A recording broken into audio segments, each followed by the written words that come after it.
so we can't guarantee a positive review. You get what you get. It's just rubbish. Rubbish. Rubbish. That's British for garbage. My favorite is the community option. $1 at the gate gets you in at Patreon. You get to join an alliance. The alliance joins their points together, and that helps determine what songs that we do. The alliances hang out on Discord. Message me on Patreon to get the link. And they do all kinds of other cool things. They do Minecraft, Dungeons and Dragons. Yeah. It's really a community within the community. Anybody can go in the village. Facebook.com/VinAndSori. There's 160,000+ people on the channel. What's cool about the Discord is that it offers a real opportunity for community connection, friendship, that type of thing. And it's on Discord, so if you're not a Facebook person, it's for you. You start off at $1. Right. Plus you get exclusives. Sori and I are working on a song.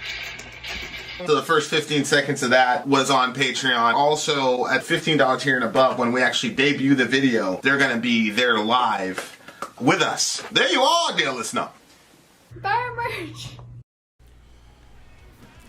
Buy our merch, indeed. A child shall lead them. To buy our merch. Yes, dear listener. Yes, dear listener. Yes, dear listener. Stand by. Welcome back to the show. Yes, it's been a wonderful, wonderful time. Wonderful time. Wonderful time. Talk to the people. We have a wonderful lineup tonight. We just have to make a few adjustments to make this show super duper Super duper awesome for you beautiful people. We have the Imperishable Flames in the freaking house. Yeah. They have come with about 7 songs. Or Seven! Six, I believe, 7. actually. 6 songs. Alrighty, let's... Are we ready? Yeah, just wait till the wheels okay. Wait till the wheels stop turning. Alright, let me sign into my eye. It's been a while, you beautiful people. It's been a while. I was about to shoot something on Middle America, then I decided against it. I wanted to be happy. I wanted to be happy, dear listener. Alright, guys. Skylar in the house saying we back finally. Yes, Skylar. Hey, you been looking for us, my brother. I'm glad you have. Alright, guys. Here we go. We are going to be listening to the songs from the group The Imperishable Flames. What are we doing here? I needed to sign in, but... Okay, so I already sent you all the lyrics and everything. Yeah, I already got the lyrics. So you're good on that end. So yeah, so if you guys are ready to go, so are we. Let's start with song number 1. So don't forget, this is the Imperishable Flames. Do you have their little symbol? Yep, the Ouroboros. I will be doing that soon. Right. Okay, so first up, timestamp. We'll get that. All right, is Ben's pick, Graceless, God Shines in Absence. Wow. Interesting title. What the hell, Ben? Yeah. So he said last time... Uplifting title for everybody. God Shines in Absence. Wonderful, wonderful. He said last time out, I mentioned Vin and Sori would be hearing more songs from this Dutch death metal band. This time, we go to Icons of Ruin, released at the end of May. This is the this is the opening track, God Shines in Absence. Here we go. All right, guys, here we go. Song number 1, God Shines in Absence. If you are on Vin and Sori Live, we're going to be shutting that channel down after this song, so everybody can get on the regular Vin and Sori channel. You're going to have to go. Gonna have to leave. God shines in. This is abstinence. Is it abstinence or absence? This says absence. I think Trujillo is trying to make a funny. All right, guys, here we go. God shines in absence, not. What did he say? Abstinence. Not abstinence, you weirdo. All right. Enough with the jokes. Although.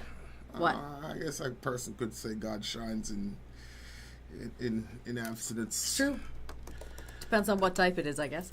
All right. All right, so guys, he here we said, go. Oh yeah, we already read that. Let's go. I sent the lyrics to you. Yep. Let's do it. All Let me right, grab God that shines in 555. absence. That's a good time. Let's go.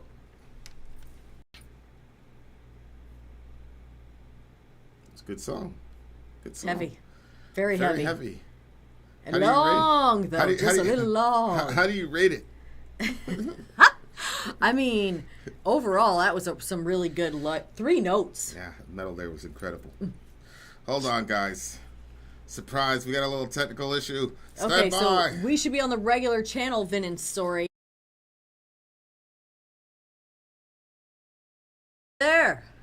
Where are you, Ben? This is gonna be a banger. Benjamin, what's happening? We have the best internet. This is.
God shines in absence. Was the name of this song? Interesting. Okay. Holy smokes! What genre was this? Well, that's what I was gonna say. I don't think he said. It's just death metal band. Yeah, but it was the death metal in there. Yeah, but it also had the what is it, thrash a little bit in there? Yeah, it had the thrash because it had the fast tremolo picking and all that jazz. Yep. Yep, that's like I say. I love the chunky shit, man. When it just, I will never get over just the most basic metal riff. It's the first riff we all learn when we get the guitar. It's the chugga chugga chugga chugga chugga chugga chugga chugga. But it never gets old. I don't care. It doesn't matter which band. I think Korn's the only band that's like doesn't have one of those little segments. Really? But, oh yeah, because they're more funk. They're not with the palm muting stuff. But anyway. All right. I am trying to. An unwarranted assumption. Like a child, I would forget or even forgive. Like the Holy Book once said, humiliation made the wound and a scar that won't heal. The anger, the brutality of my anger will be far beyond your deepest fear. You know, every time I read these things, I always think to myself about these active shooters. There was another one, I don't know, like a day or two ago. It's kind of a miracle. He hit up 17 people. Only 2 of them died. What state was that? It's Minneapolis, Minnesota, I think it was. So, like, every time I read these things, I always think about it. And, like, this guy was talking about, like, he was chronicling how he had this urge to go and do one of these things, like, go and kill people. He was chronicling it where? He had his own, like, personal journal or whatever. Okay. And he was also saying shit online, but he was, he was saying things like, yeah, but if I go after a store full of, like, adults or whatever, the chances are somebody's going to be armed. I won't be able to kill as many people. Oh. Like, dude was obviously crazy. Yeah. But they released a manifesto. I mean, it was 16 pages of this guy rambling all over the place. Like, he was all over the place politically. He hated Trump. He hated Israel. He was racist, but he just hated everybody. But every time I read one of these things, like I'm always like, it's just odd to me that somebody could sit there and plot to do something like that and then write it out, and you could tell when you're reading this stuff that these people really believe what they're saying, or they really see the logic, like the reasoning makes sense to them, and then the rest of us are outside, looking at the ramifications of what this person is doing, going, how the hell, what happened to you? You know what I'm saying? Yeah. But, like, that's the crazy part to me, is, like, how much sense it makes to them when they're talking about it. Like, that's the thing that's, like, But isn't it like really that insane. For, like, all of us? We all rationalize our sin. We all rationalize the things that we do that tear down other people, or that, pull us farther away from knowing who God is. I mean, don't we all do that? nah, like, I knew when we were doing dirt that what we were doing was wrong, or that it was crazy. Like, it wasn't a guilt thing, like he was trying to, like, dodge any guilt. It was just the logic made so much sense to him. Like, you could tell it just made sense to him. That's my issue. Like, the morality of it wasn't even a thing. It was just the fact that you're about to do this really insane, destructive thing, but it makes perfect sense to you. Mm-hmm. And you don't see it as, I'm about to do something crazy. Mm-hmm. Like, you read some of these people, and some of these people are like, I know what I'm doing is crazy, and, my family and all this. But sometimes, like, when you see these people when they're writing, like, they really believe that what they're doing is okay, what they're doing makes sense. It's just weird. Weird See, stuff. that's why, like, having discussions with people is important, because when you start talking, like, you've seen when people believe something, they're not hiding it anymore. So you just have a regular conversation with them, and it's going to come out somewhere. All of a sudden, these crazy ideas will. But I don't know. It seems like maybe people, I don't know. I mean, I'm thinking maybe people are hanging out in certain groups and stuff online, and certain people at school, or not hanging out with people at school, and then they get these ideas in their head. I was I was talking to somebody, you know that the band that we don't listen to?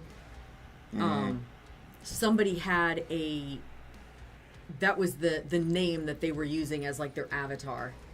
Was that band's name? What and band? The band that we don't listen to. Oh, okay. And the person was saying, yeah, I don't even understand. This person just got on camera and just started cutting themselves on camera. And then I was like, well, yeah, that's the ideology of that actual band wants to destroy human beings. They want to tear people down. Right. They want to be a destructive influence on society and on individual people. So, yeah, I guess, anyway. Yeah, that's just a crazy thing to me, is like how much it makes sense to these people. Oh, sorry, that's what I was saying. Like what if he got in some groups that have these crazy ideas and it's so normalized, and then because you're surrounding yourself with certain people, and then there's no conversation of people outside of that circle to say, hey, this is not working, this is no good. Yeah, online radicalization is a thing, man. Yeah. People try to act like it's not real, especially in certain communities where it's like, oh, your parents don't understand you, blah, blah, blah. Come hang out with us. We'll be your family and all that shit. Like, people are really susceptible to that kind of stuff online, and they get into these subcultures online. It becomes very, very dangerous, man. It becomes really dangerous because then people, especially young people, don't realize it's like you could be part of a group that's like literally 1% of the population, but if you're in an online group with like 50 people from all over the world and you hang out with those people 4 hours a day online, you start to think that your little 1% group is more normative than it really is. And the view of the world of those people in that chat room or in that Discord server, whatever, becomes the assumed reality of people, and then they go outside and they're not. It's extremely dangerous. People are making permanent decisions based on being part of these groups online, and it's a dangerous thing, man. Forget and forgive, like the Holy Book once said. Yeah, Jesus talks about forgiving, being a forgiving person, but this guy is upset, I guess, because I just don't understand this. Humiliation made the wound a scar that won't heal. The brutality of my anger will be far beyond your deepest fear. So something happened, he got embarrassed, and now he wants to, like, murder the guy? Yeah, it's what it sounds like. Like, that's so crazy to me. The abandoned throne. God shines in absence when you die alone. Yeah, this is a very poetic way of saying I'm coming after you, and there's nobody that's going to be able to help you. Yeah. It's the because God is absent. He's not going to be there to help you when I finally come after you for humiliating me. Remember that guy weird. Right at the beginning of the Bible? It's like, oh yeah. So Cain basically, God took care of Cain. So he did something small. Somebody stepped on my foot or something small, and then he killed the guy for it. Well, no, no, I agree. So it's kind of like similar to that, like that sort of attitude is there. Yeah, like I don't understand why. What's vicar or vicar? Vicar is somebody who stands in the. Usually, it's vicar, talking about like, a priest. Yeah, the vicar of Christ. Yeah, that we usually say. Everyone you know, vicar, you will be the witness. Behold, the wrath I bestow. No gospel of salvation. No prayers or last rites. See, it's a priest. When God shines in absence, I'll be there to dim your lights. I don't know if he's saying like the priest. He wants the priest to be there to witness this guy's death so he can read him his last rites before he goes into the next world. You will be the witness. Yeah. Uh-huh. See? Wow. So this guy is like, that's commitment, dear listener. This boy, he is committed. Mm-hmm. He's committed. I'm going to murder you to the crime in front of everyone you know. Because you dared to humiliate him. What the hell? I don't get it, bruh. God shines in absence, the abandoned throne. God shines in absence when you die alone, a sanctuary of redemption, the enlightenment of the soul, where the words of life's teachers will be accepted in blind approval. The root of flesh made evil was sown on holy ground. Pure darkness only exists where God can be found. So it looks like something happened to him in a church. A church. The root of flesh made evil was sown on holy ground. Pure darkness only exists where God can be found. So something probably happened to him. So now, if I go back and says, Vicar, you'll be the witness, he might be the witness of his own murder. Maybe he's talking about the priest doing something crazy. Yeah. Wow, that's wow. So if he says no prayers or last rites, maybe that's an ironic way of telling the priest like he's gonna kill him. Oh, See yeah, for sure. You ain't getting no prayers, no last rites. Yeah, at first I thought he was saying that he was going to call the priest there to be the witness for it. I agree. But then he said that nobody was going to be there, and I laughed to myself. I was like, except the priest. But then as it progressed, I was like, wait, actually, maybe it is the priest that he's killing. So he's saying, look, no rights, none of that, because I'm not going to let you do any of that, and I'm going to kill you, and you're going to be the witness to your own death. God. But I do think that, like, there's certain things that you expect, like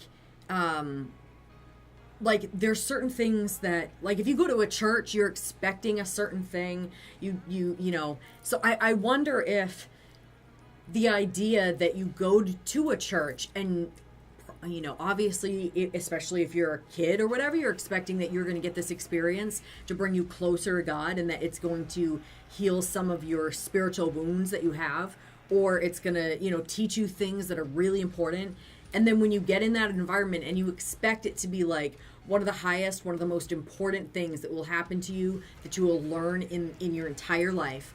And then in that place, one of the darkest, most evil thing happens because somebody that claims the name of God does something horrible to one of these people or one of these children. Like, that must be because the expectation was set way up here as far as what was going to happen, and then something horrible happened. Like, that gap must make it so much worse. You know what I mean? Like, if you're walking down an alley and, like, something happens to you, obviously nobody wants anything to happen to them when they're walking down an alley. But you would always be like, but I was in an alley. But you don't expect that when you're in a church, especially if you're a kid. Like, I think if you're older, you have, like, this like, people think about the priest and they'll be like, ah. But, like, I don't think that everybody thinks like that. And when, especially, you're innocent about that, and then that, oh, man, that's just... Yeah, I mean, it's man, people that do that to kids, man, like, okay. It's... Okay, we'll see. There's no getting it back. Like, even if the person apologizes and they don't hide behind their sin, but they go to jail for it, like, take whatever punishment is coming to whatever the society decides for your type of action, you should be upfront and taking responsibility for that if you really are repentant. But man, I don't remember where I was going to go, because the idea that... Yeah. I'm going to give this a solid 9. Solid 9. Came right out the gate with some heavy-ish. Oh, that's what I was going to say. But that never reverses for the kid. Like, they carry that the rest of their lives. Into their adulthood, into their marriages, into their relationships. Like, that, there is so much damage from that one action, whether it happens one time or the actions happen a lot. Like, there is damage, and stuff just keeps increasing. The more the lying goes around it, instead of the acknowledgement of what it is, the gaslighting, all that stuff makes it worse. So, yeah, you know, I think that people should be able to help. I don't think we should stigmatize it to the point where people can't get help. I think that it should be looked at as, like, these people are in deep need of help, and they need help to not put themselves in a bad situation, because it's not just driving by the bar and they get drunk, but a child gets hurt. So if people are like that, come for the help, but we're going to make sure that you have a ton of distance between yourself and the children. Anyway, what did you give it? 9. Of course, I don't like the thrash parts when it's pushy like that. But then there were the parts in between that I did like. I'm gonna go with, you said 9? Yep. Myron in the house. What's up, I'm baby? gonna go with an 8.9. Myron, I got your email. 8.9. All right, guys, that Which was is pretty song. high for something with thrash in it. That was song numero uno. Yeah, you usually don't like thrash songs. That Yeah. was, you got But it there. wasn't all thrash. It was like just a little bit, and then it kind of, And now that I understand what the song is about, probably if we listen to it again, the thrash would make sense where it came in. True. True. Okay. Ready? Yep. What's the next song? Let's do it.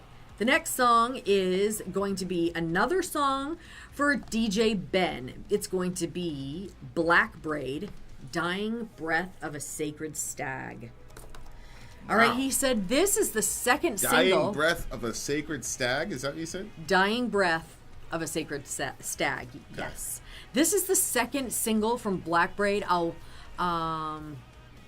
It must be album. Or maybe it's the third, which came out August 8th of 2025. Oh, when this single came out, I had determined to forget about it until release day so as not to wear out this track, but 2 days prior to release, Blackbraid early released a stream of the album on YouTube, much to my delight. I also appreciate that Mr. Blackbraid included the lyrics in the digital files for this album. Not only that, but in the instrumental interludes, he went as far as to add no lyrics in the lyrics field instead of just leaving it blank. Now that is dedication. And I absolutely love the little attention to detail like that. I just want to reiterate that I did not provide the lyrics, Sir Vincent and Lady Soraya. Thank Mr. Blackbraid. Okay. Okay. All right. Shout out to Mr. Blackbraid. Yeah. Okay. So we have the official that is going to get played on my side and the unofficial that's getting played on Vincent's side. I am going to add the timestamp. Okay. And I'm going to put my headphones on my All right, head. guys, here we go. This is Mr. Blackbraid. Blackbraid. Mr. Blackbraid. Well, he said thank Oh. you, Mr. Blackbraid, or Okay. something like that. Yeah. in the thingamajiggy. All right, guys, here we go. Blackbraid. The dying what now? Dying the dying breath of a sacred sacred stag. Let's do it.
That was Blackbraid. I wish you guys could have seen the video, because the video really added some depth to what he was saying. Oh, I didn't see the lyrics. I'm watching the video. Yeah, that's what I'm saying. You were stuck in the video. So yeah, which was badass, by the way. It was a badass video. It really was. One of the things that I noticed about it was that it's replaying right now while we're talking, is that usually when they have death metal, it's usually finds itself in like cold looking footage. That's true. That looks dead and especially everything. black metal, which this exactly. is. So this, this guy's got he has a sort of like black metal look, but he's walking through this amazing, gorgeous forest, and it's by this river. It's like a lot of greenery. Yeah, so much green, like bright green, like it's very, very alive. I'll tell you, watching this, I have always like been interested in wanting to see forests.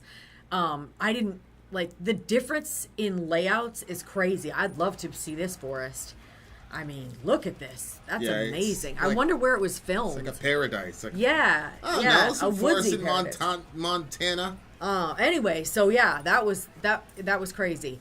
Let me bring up the lyrics. I mean, watching the video, you kind of assume you know what it's about, not just taking from the land, but like indigenous people in the land, like they can get scary looking. Like it goes right in with the aesthetic. Like they can be real scary. Like when indigenous people want to get busy, it's scary. And the forest and river is in 4K, just like Vin and Sori right now. Gang. Oh. I've got 8K capability on this thing. I'm just waiting for Ecamm to figure itself out. Okay, so let's look at the lyrics. Actually, yeah. Shout out to them for not waiting till winter to do this song.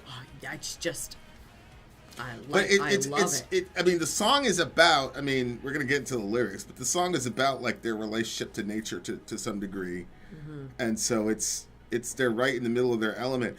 But if you look at the video, I'm not hitting the lyrics yet, but if you look at the video, there are symbols of the skulls of these animals. Like throughout the video you see the skulls, but it's not like in a like gory we're celebrating death.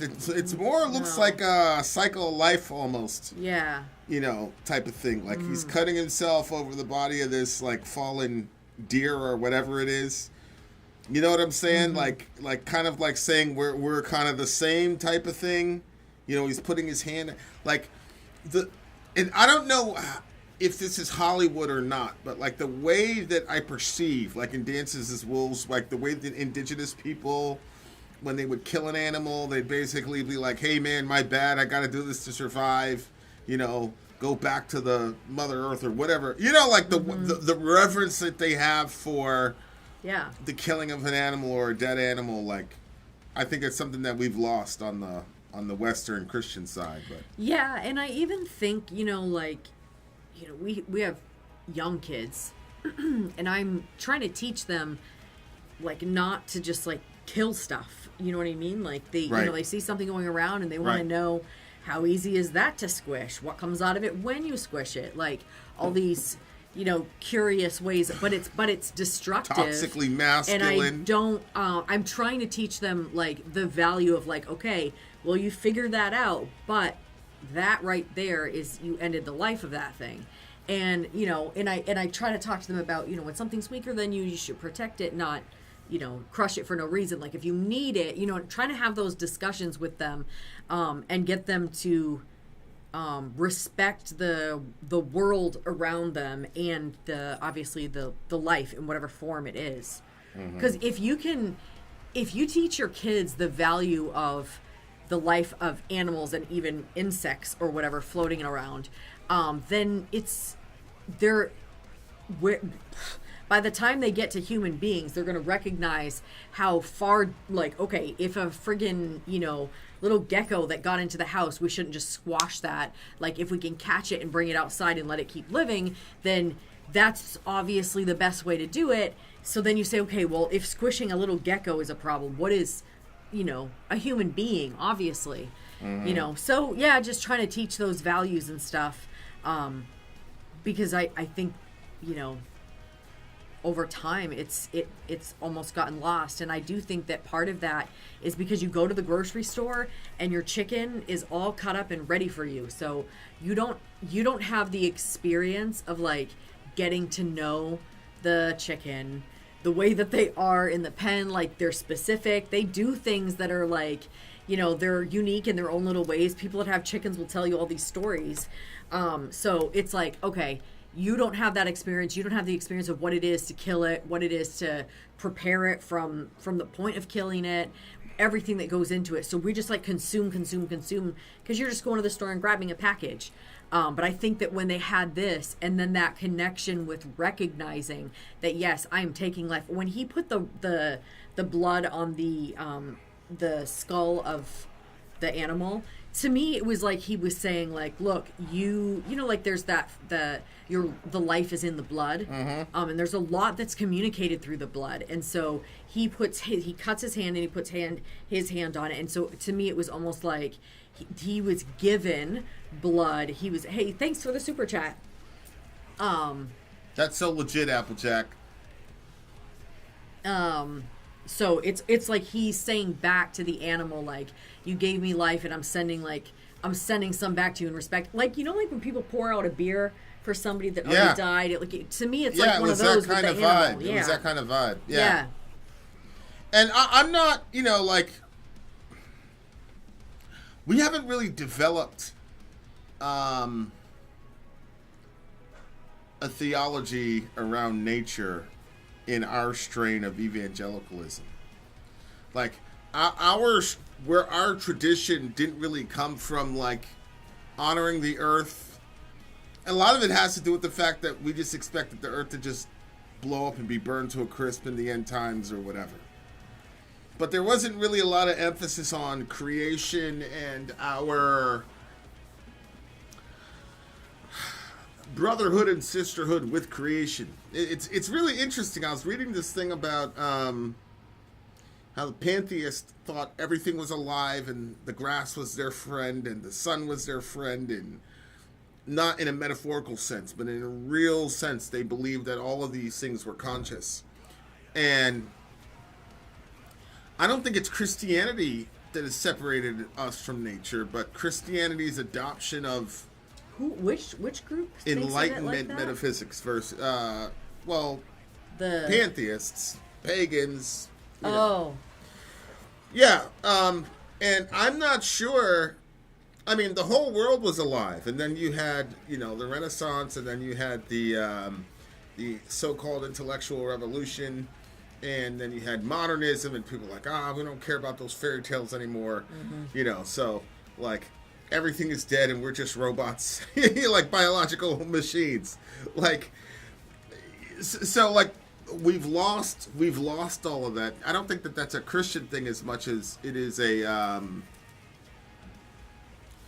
secular ideology that Christians have adopted.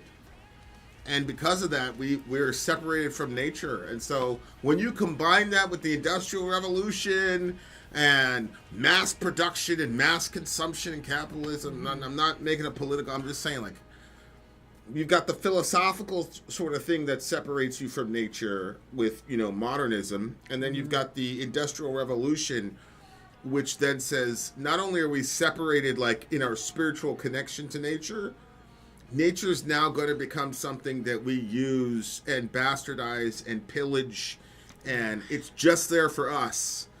We're not, even if you say you're at the peak of some sort of, hierarchy of being, there's a way to look at creation and say, because we're at the peak of it, we're most responsible to care for it. Mm-hmm.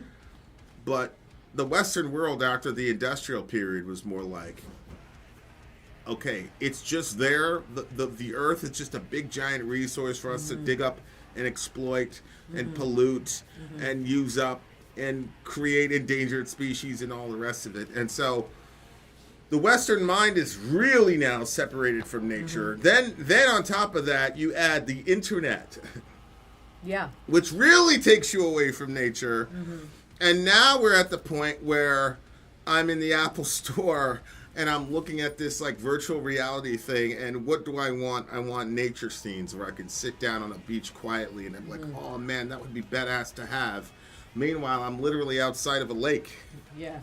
Like our place is literally on a lake. Yeah. Right? And so it's like, we're becoming, like, as technology advances, we're going farther and farther away from nature. So that's why the video resonated so much with me. Like, mega. Yeah. Yeah, I would agree. I'd agree with that.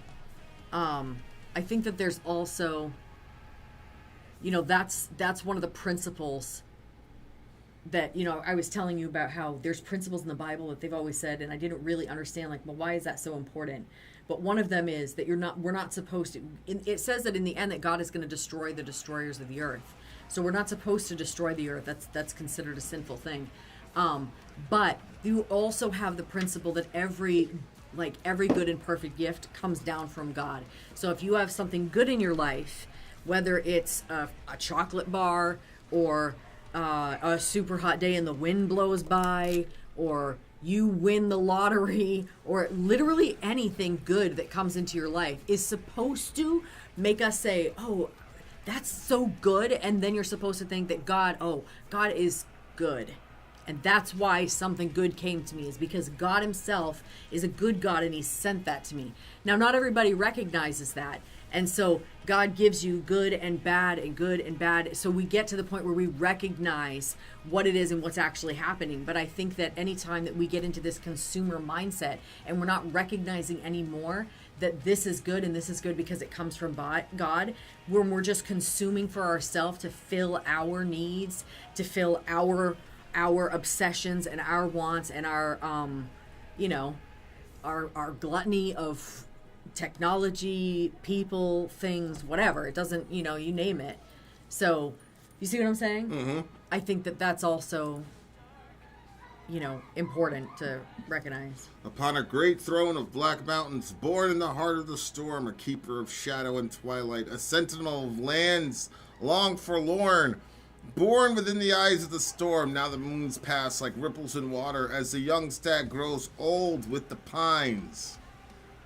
A beacon of chaos and majesty, great keeper of twilight. Now wind in the blackened pine whispers as death creeps in slow with the dusk. The beast slows his breath as the winter takes hold and surrenders his flesh to the moss. A sacred sepulchre in frost, an offering of antler and blood, ancient mounds of weeping earth, bound to me through blood and soil, Blut und Gordon. Sacred shadows cast in thunder, whispers in the edge of the storm. The dream persists, a haze of memory cast adrift. A ripple in time, the dream persists. A haze of memory cast adrift. To awaken the night, the blood of my body shall flow forth at starlight. Ancient hymn of storm and shadow, skies blaze in memory at dusk. My spirit unbound under pale moonlight. The moss surrounds my bones. The dream persists, a haze of memory cast adrift. A ripple in time, the dream persists, a haze of memory cast adrift. To waken the night, the dust of my spirit shall flow forth at twilight, a sacred sepulchre in frost, an offering of flesh to the moss. This is probably best lyrics I've heard in 2025, top to bottom. Wow. Okay. Lyrically, those lyrics are amazing. It's unbelievable. Unbelievable lyrics, man. I mean, that was what a description of the life cycle of that horse. It's amazing the thing that some people can see and what other people can't see. Stag, I think it's isn't that like a male deer? Deer? Or something? Stag, horse, whatever it is. I don't know what it is. Yeah, he said said antler. stag? Something about antler. Yeah. Yeah. Something about antler. A male or whatever. deer, yeah. But like, to me, I'm like, oh yeah. Like, this is incredible what he's saying. To awaken the night, the dust of my spirit shall flow forth in twilight, a sacred sepulchre in frost, an offering of flesh to the moss. That's, again, like what was communicated in the video was the cycle of life. Yeah. And how all of that kind of works together. That's pretty crazy. Yeah. I really, really, really, really good song. 9.5 for me. Yep. 9.5. I'm going to give it actually 9.3. Yeah, one of the things, and people are probably going to cringe at this, but there were eggs that were by our house, and they were actually, whoops, what happened? They were actually, well, we thought they were snake eggs, but it turned out that they were turtle eggs. So that changed things. Once we figured out that when we thought it was snake eggs, the kids were like, can we look inside of them, blah, blah, blah. And I'm like, this could be a good learning experience or whatever. And so I'm not going to let those snakes hatch by my kids. So I was like, okay, so I let them go down by the water. And I let them check them out or throw them in or whatever. And I explained to them like the cycle of life type situation. Like, okay, so these are not going to make it because we were moving them away from the porch. But this is going to feed some of the fish or whatever that are in here and give them more life. Instead of just taking them and just like chucking them into the trash can or onto the sidewalk. But anyway, yeah, it's trying to teach science and but also morality. It's interesting. Anyway, good luck. Yeah, it is. I never used to understand how people would say like science was a moral thing. I'm like, what are we talking about? How could that be? Now I see there's a lot of, you could run into some issues. Anyway, I'm giving this one a 9.3. 9.3 it is for me. Up next is Negative Vibes. What's the song? Okay, Negative Vibes is up next. Iress. Is this it? Iress. Iress? I don't know. How would you say that? Iress? Where is it? Iress. Oh, Iress. Iress. So it looks like an Iress to me. I The don't know. name of the song is Falling. Who is this? This is Negative Vibes? Sorry, yeah. Oh guys, look at this cute little vase I got today at the secondhand shop. Witchcraft! I know, doesn't it kind of look like... Anyway. For tonight's stream, said Negative Vibes, I picked out a band I've been really getting into since I found out about them a year or so back. They're a 4-piece group from Los Angeles called Iress, who play a metal-infused update of an older genre from the 90s called slowcore. Okay. A metal... Slowcore? Slowcore. Think like shoegaze, but more sad. Oh, Ooh, God. okay. Here we go. Their singer and guitarist, Michelle Malley, has a very unique singing style that isn't necessarily the most technical, but she pours so much emotion and feeling into the music that it just sounds better, that she lets her voice crack and rasp from time to time. I cannot wait to hear this. All right, let's check it out. Negative Vibes. The name of the song is Falling. Let's check it out. Falling. Falling, you say. Where's CISO? You still in here, CISO? Huh?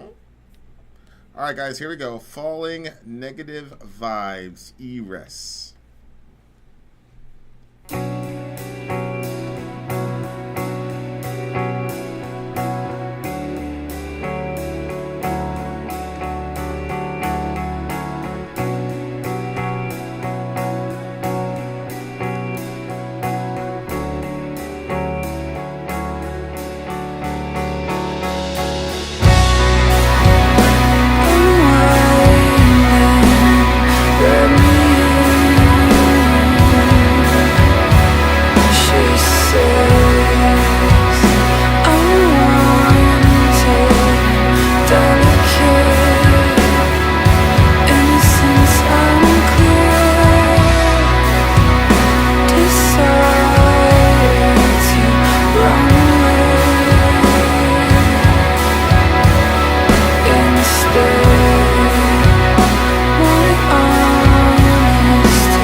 Sounds like that was your song. Oh, I love that vocal style. And I didn't even hear it go off or crack or anything like that. But I like it if vocal styles are like that anyway. So if it did, I probably wouldn't have noticed it. Yeah, it was a cool song. I liked the sound of it. Did you like the sound of it? Or is this too sing-songy for you or something? It's definitely like a Lilith Fair song. A song you'd catch at Lilith Fair. It's your type of music. So what was going on with you? I mean, it sounds like, you know... Whoops, what the heck happened to my lyrics? Oh, they're there. It sounds like she says, unwind and let me in, she says. Unwanted and delicate, innocence unclear. So, well, I'm gonna just, like... Okay. Desire to run away instead. My honesty is a lie. I don't want to stay here. Okay, so it sounds like she's saying for the person to unwind and let her in. But unwanted and delicate, innocence unclear. She's not really sure. I don't know if she's not sure of which one. Desire to run away instead. My honesty is a lie. I don't want to stay here. So it kind of sounds like she's saying, hey, like, unwind and let me in, but that she's saying that, but actually what she really wants to do is she wants to leave. She's saying, I don't want to stay here. My honesty is a lie. So she's not being honest because you're not saying it out loud. She says, you say you will, you won't. Whoops, the push, the pull. So then it kind of sounds like that the person, I was thinking that she was saying that the other person was saying, oh, that they were going to do this, that. Maybe it's changed something. Maybe it's come through for them on something. Maybe it's stopped doing something. Maybe it's start doing something. But she's saying, you say you will, you won't. And it's, or maybe like there was some agreement that they came to, and he or she, whoever's on the other side, was supposed to do something, but they won't do it. So then it's the push and pull away. And then they're saying, I don't know, I don't. I want you to recognize what this is. You're holding your breath at night. You don't have to feel me. It's sad to talk about. I just assumed here that she's saying, like, she's recognizing that the person is not really there with her. Like, you're holding your breath at night. You don't have to feel me. And then she said it's sad to talk about. She's saying, you know, like when women will say, okay, or I guess maybe men say it too, I don't know. When they'll say like, oh, you don't have to do this or that, but they actually want you to do it, but they don't want to say, hey, I want you to, like in this case, she says, feel me. So I don't know if she's like, she actually does want it, but she thinks that the other person doesn't want to do it. So she says, you don't have to feel me. And then she says it's sad to talk about. Yeah, she starts off saying that she's unwanted. Mm-hmm. Unwanted, let me in, she says, unwanted and delicate. Innocence unclear. Desire to run away instead. My honesty is a lie. I don't want to stay here. You say you will, you won't. The push and pull away. Yeah, it just looks to me like she's in one of these uneven relationships where there's a dynamic of one person's chasing and the other person's kind of like, you know, at a distance. The girl looks like she's chasing. The guy looks like he's not completely like all in at the emotional level with her. Mm-hmm. And you say you will, you won't. The push to pull away seems to be like how their relationship goes.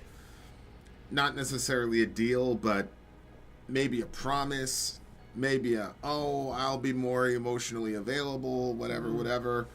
And it's always, he pushes her away, then he pulls her in, you know, one of those types of situations.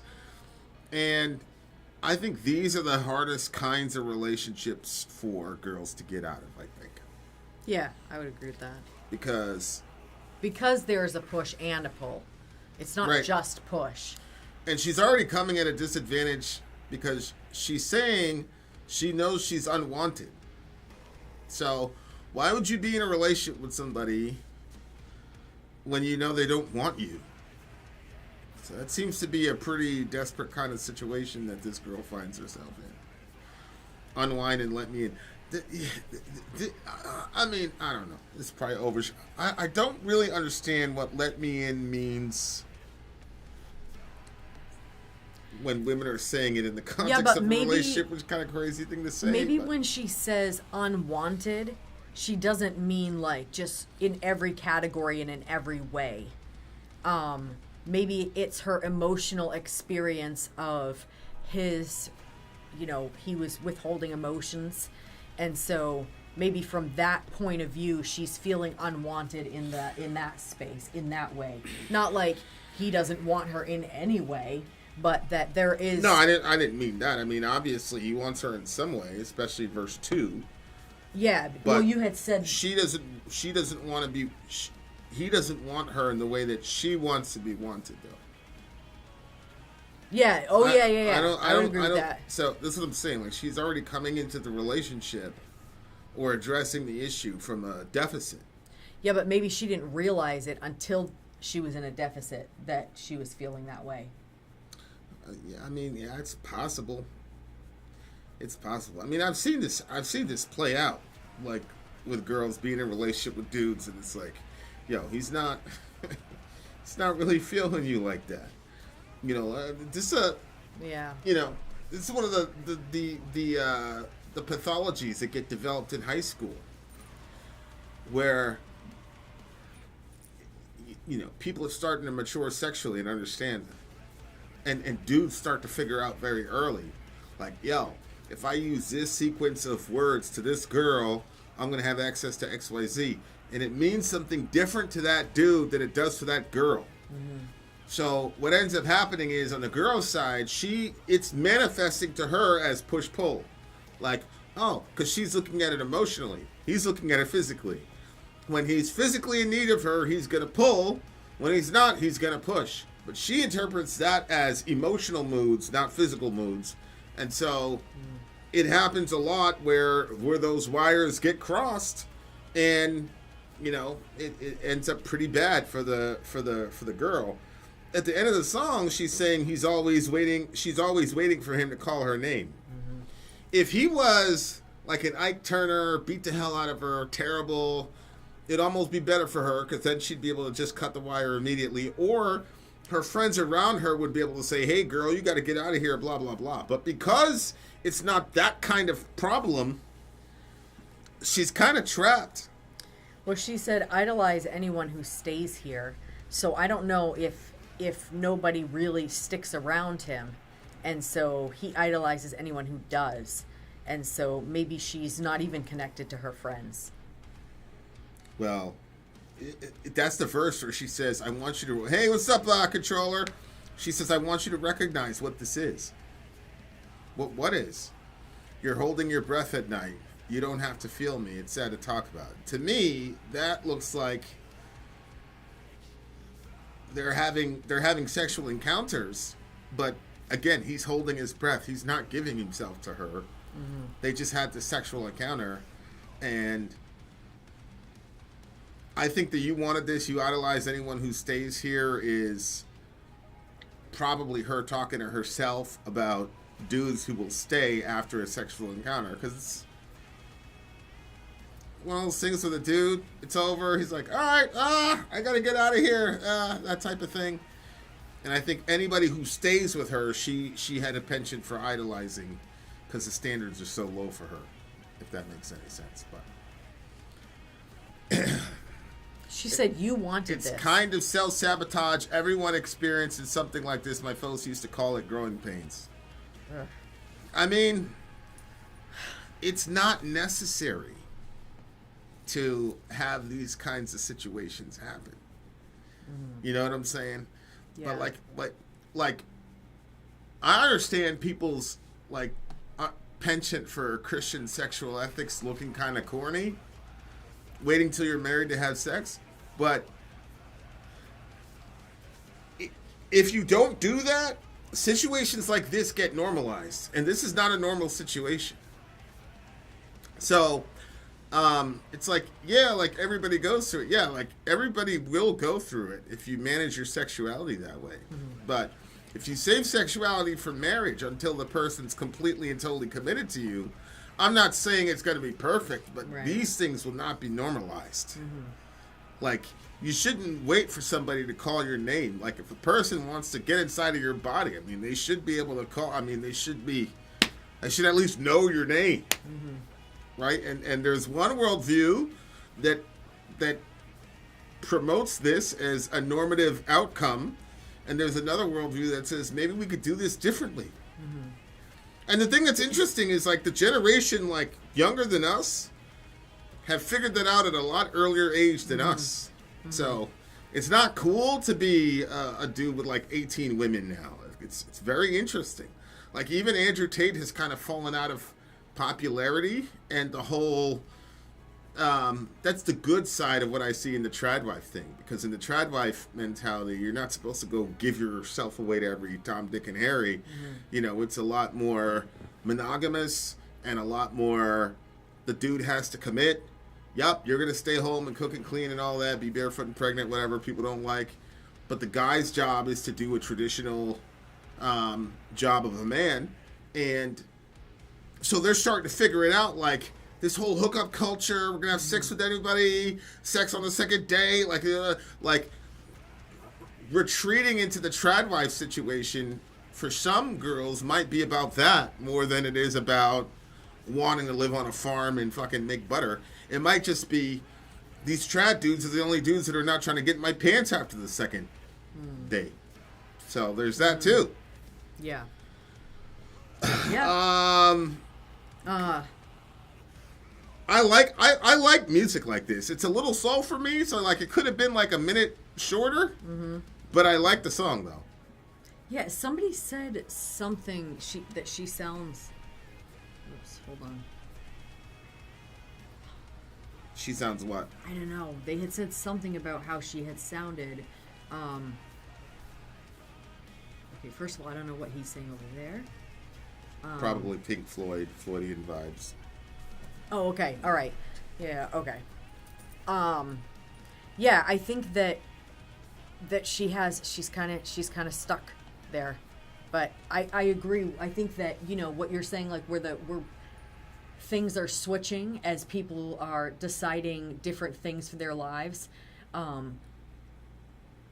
Yep. Yeah, I think that there's a lot to be said for that, and there's a lot to be said for the way that I do think that it's not just about stopping like sexuality, but it's about and like waiting until somebody's married. I think that it's about understanding. I don't know, maybe each person is different and why a person is drawn to sexuality as a form of comfort. And what is a person running from when they're going in that situation, or what lack within, you know, yourself are you trying to get filled up by that, or what's going on? What is it? Is it literally just a body need, or what's going on? And knowing that about yourself can also help out, because you can deal with what that root issue is, because whatever it is, eventually when you do get into a relationship, whatever is at that root issue, it's going to come out in another way, shape, or form, and it's going to cause a problem. So you might as well just see the problems that like show themselves for what they are, and then just start dealing at, well, why am I like that, and, you know, figure it out. I liked this song a lot. I think that like led the witness a little bit by saying that she will just go all out and not hold back on her vocals, because even though I didn't hear any like cracks or mistakes or anything, like I loved the fact that like I felt freer listening to her music, knowing that she was just going to be free about it. So that was this is a 10 for me. What was a 10 for Yeah, you? this is 10. Yeah, I like Shoei. I'm gonna give this one a 9.3. 9.3. Who get this one? 9.3. This one was Negative Vibes. I wonder, is this a modern band or was this a 90s band? That's something I want to know. No.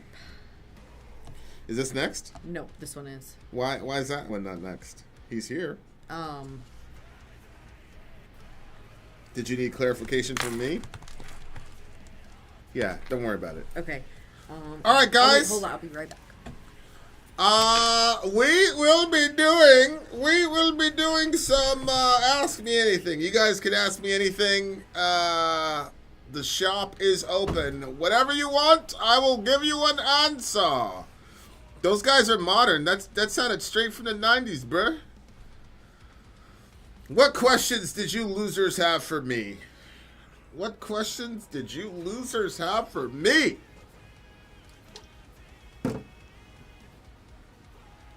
Yeah, I'm starting to think that the 90s was probably the golden age for me. I'll probably never have another 10-year... We'll probably never have a 10-year run like the 90s. The 90s, it was such a good time period. I miss it almost every day now. Almost every day I miss the 90s. I missed it. Next time, mate. Yeah. For sure. What are you guys up to? We've got an unsigned hype band, although they're not unsigned hype anymore, because I'm pretty sure they got signed. But we knew them first. Hopefully we don't get blocked by this band, because that would kill our channel. Literally, guys, we're in like so much peril because of that last thing, but it's all good. Check the email I sent a vid if you want to see during the song. Not necessary, though. Yeah, I think Sarai told me about that. Was there another video that... oh, I just saw that. That's pretty badass. Is there another... You should take a picture for... Actually, no, you shouldn't take a picture for Instagram. Still unsigned? What? You stupid record labels. All right. We've got a band that is soon to be signed, dear listener. Soon to be signed. If you guys can see right there, I'm not a Clyde. She's not a Bonnie. More like Krishna and Radharani.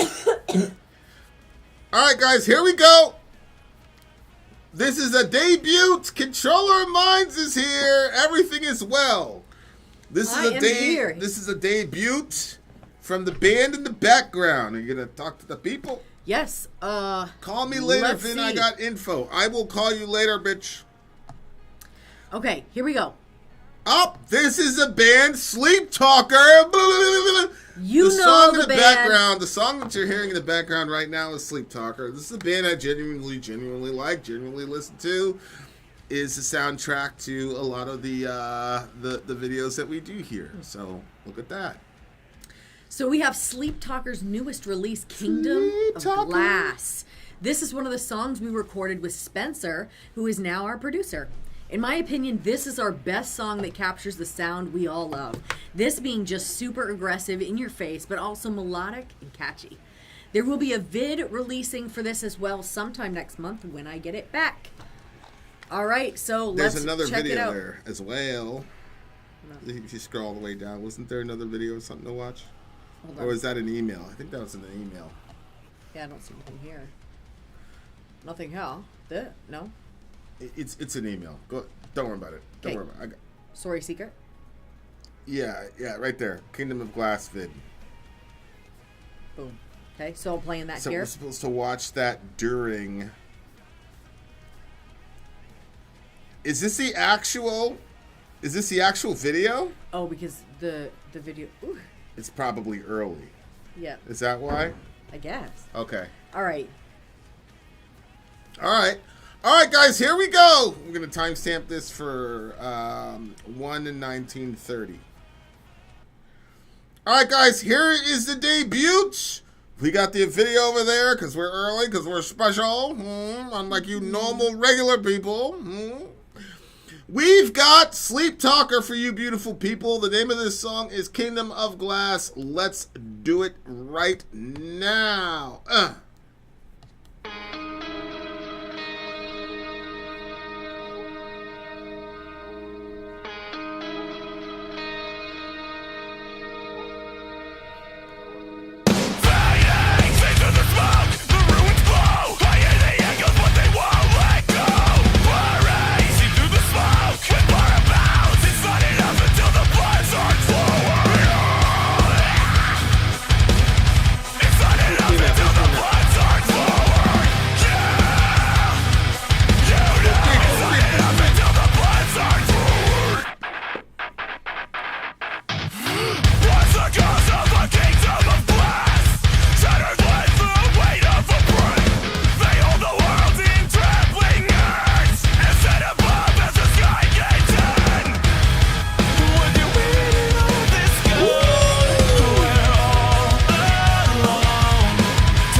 this band. I love this band. With you waiting all these go. Huh? You didn't know I could sing, did you? Did you? We didn't. And this is the announcement. Put me in the Vin next song. Has joined I their have joined band. the band. That was me on the vocals. Lead singer. With you waiting all these Yep. go. Get it, Vin. Control. Get it, Vin. Okay. So this is, you guys heard it, Sleeptalker, Kingdom of Glass. Yes. Okay. This band, to me, is the most record label ready, Yes. unsigned band I've ever heard of in my life. Yes, I agree. This band should be out there taking us on tour with them. Yeah. All right, so let's check out the lyrics. All right. It was fun moving. Like the Well, this is repetitive- how I was introduced to metal. Was the accessible course in the middle. Mm-hmm. So you could go with the, like if you're not used to the or like the hardcore empty space shit, like it's it's accessible. They would bring you in, dear listener. Yeah. Bring you in. Okay? Instead of leaving you out in the cold like Frozen Moon or something like that. Right. Okay, go ahead. Yeah. So I agree. I think the clean vocals in there make it also more accessible. So it gets heavy, but then it also, it's not all that way. Okay, so it says fading, see through the smoke, the ruins glow. I hear the echoes, but they won't let go. Blurry, see through the smoke with borrowed bones. Is it bones. bird or borrowed? I think it's borrowed. It's not enough until the blood starts flowing. Go ahead. Right. It's not enough until the blood starts flowing. It's not enough until the blood starts flowing. What's the cost of a kingdom of glass? Shatters with the weight of a breath. That's a crazy line. Yeah. What's the cost of a kingdom of glass? Yeah, that's why I slowed down on that That's one. That's a brilliant way of talking about like gaining the world and losing your soul. Yeah. Because Yeah. whatever the cost is, you know what I'm saying? Like whatever price you have to pay for it, it's a kingdom of glass, meaning it's fragile. Mm-hmm. It could be destroyed at any moment. So it's And like it will be destroyed because those kingdoms don't go on to the eternal. The only kingdom that does is the eternal kingdom. So anything that you build, right. will be destroyed, will be nothing. Yeah, well, but later on in the song, that's why he ends up talking about nihilistic domination. Because if you really stop and think about, okay, there's a kingdom of glass, there's a crown, there's all that stuff in the video, in the imagery in the video. That was really badass about this job is that, like, You haven't got to see the video. you get exclusive stuff. Yes, it's behind the scenes. You get merch, which they haven't sent us a shirt yet. Fuck Right, this band. But I'm sure it's on the way. Fuck this band for not sending me stuff. I should be. And me as well. I should be drowning. I should be drowning in Yes, merch. we I should should be have- drowning. We should have no space in our room. sinking in all this merch. Yep. Because we could also wear it on camera. But then, yeah, it says right there. It says if you go down, it says nihilistic domination. Right. Right there, yeah. So it's like Fed it's up, like- gave up, disillusioned. Or Yeah. just don't give an F. Yeah, so it's Yeah. like if I say if I have which is a pretty crazy insight at this young age, but if I find out like, wait a second, like I'm putting all this investment into a kingdom of glass, I'm putting so much of my time, energy, money is a renewable resource, time is not. So I'm spending all this stuff on this kingdom, and it can be glass. It's like, well, shit. Maybe you should have to pull back and invest in something that is not as fragile as this. And then the guy sits back and he goes, wait a second. Everything is ultimately a kingdom of glass. And then that's where you start seeing the nihilistic domination. And the nihilism starts to set in because if everything is a kingdom of glass. Yeah. But this is a question that I don't think my friends truly yet understand the implications of, specifically my atheist friends, which is this. If the sky is truly and really empty, right? that means there's no ultimate purpose to life. People say, right, but you can make one up, right? And then when you make one up, if you get enough people to agree that that purpose is important, even though you don't really have an objective purpose, we can all agree on that one, and so that's where you can find your meaningfulness. But the question has to be asked. If purposelessness, if randomness is the ultimate, is our God, is what created us, then why is there this universal drive for purpose? Why do people get together and say, my purpose in life was to sing, your purpose was to play guitar, your purpose was to do it in drums, and our purpose together was to do it together and make awesome music for people. And the sacrifices that are necessary for that are going to be worth it because this is our purpose. Great. But where did that come from? People say, well, we made it up. But then they never ask the next question. But why? Why in a purposeless universe is among sentient beings the concept of purpose such a universal drive? If purpose is not an ultimate actual thing, if randomness is what brought us about, then why are people going crazy over purpose? Right. If randomness is ultimately what got us here. Yeah. So I think that that's a very, very, very challenging question that has to be asked. Not can we make up our own purpose, but why is purpose so important where even people who believe there's no such thing believe that purpose is so important that they would make it up? That's a challenge. Think about it. Okay. Yep. The other thing that I thought was interesting is, so he's going through and he says, fed in, gave up, disillusioned, or don't just give a fuck.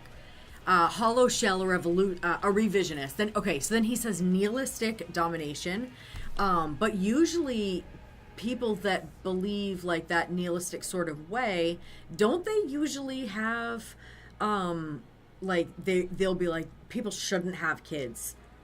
Don't they think that that's not good to have children? Yeah, the anti-natalists. Yeah. So it's the idea, like, when you look at, like, everything, if you don't have more children, like, putting the principles in our children and watching them work those out with each other is amazing. Like, when you know that normally you know that the kid would want to hit, but instead they stop and they ask a question to their brother to try to understand.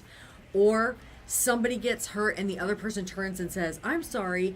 And then the other one responds back with, like, right away, I forgive you. And then, they go on with playing or whatever. Like, when you see those principles of love, because love is the highest principle. God is love. Like, that is the truest reality that there is. So when you see your kids acting out that truest reality from not like they're not trying to get themselves to heaven, they're not trying to be a good person, it's just coming from something in them because they love their brother or they love their family. Like, I'm telling you, it's like amazing. So they kind of like, some of these belief systems, they sort of like envelope, like they sort of collapse in on themselves and consume themselves. Because if you say, okay, we shouldn't have kids because you have this nihilistic way of looking at the world, but then you don't have the children to put in, like, to actually, like, to give principles of love to children to interact with each other and seeing them actually do it. It's like, okay, you did something, like, again, you worked out the principles of truth and they are reacting to it and love. So I don't know, it's really you rob yourself of something when you take that out of the picture. So yeah, worth your weight in all this gold. We're all alone to face this on our own. I can't keep letting this go, and if this is all we have, we've lost control. Embracing the unknown. I can't keep letting this go. Woo! That shit is tough, man. It's tough when you've invested your life into something, and it's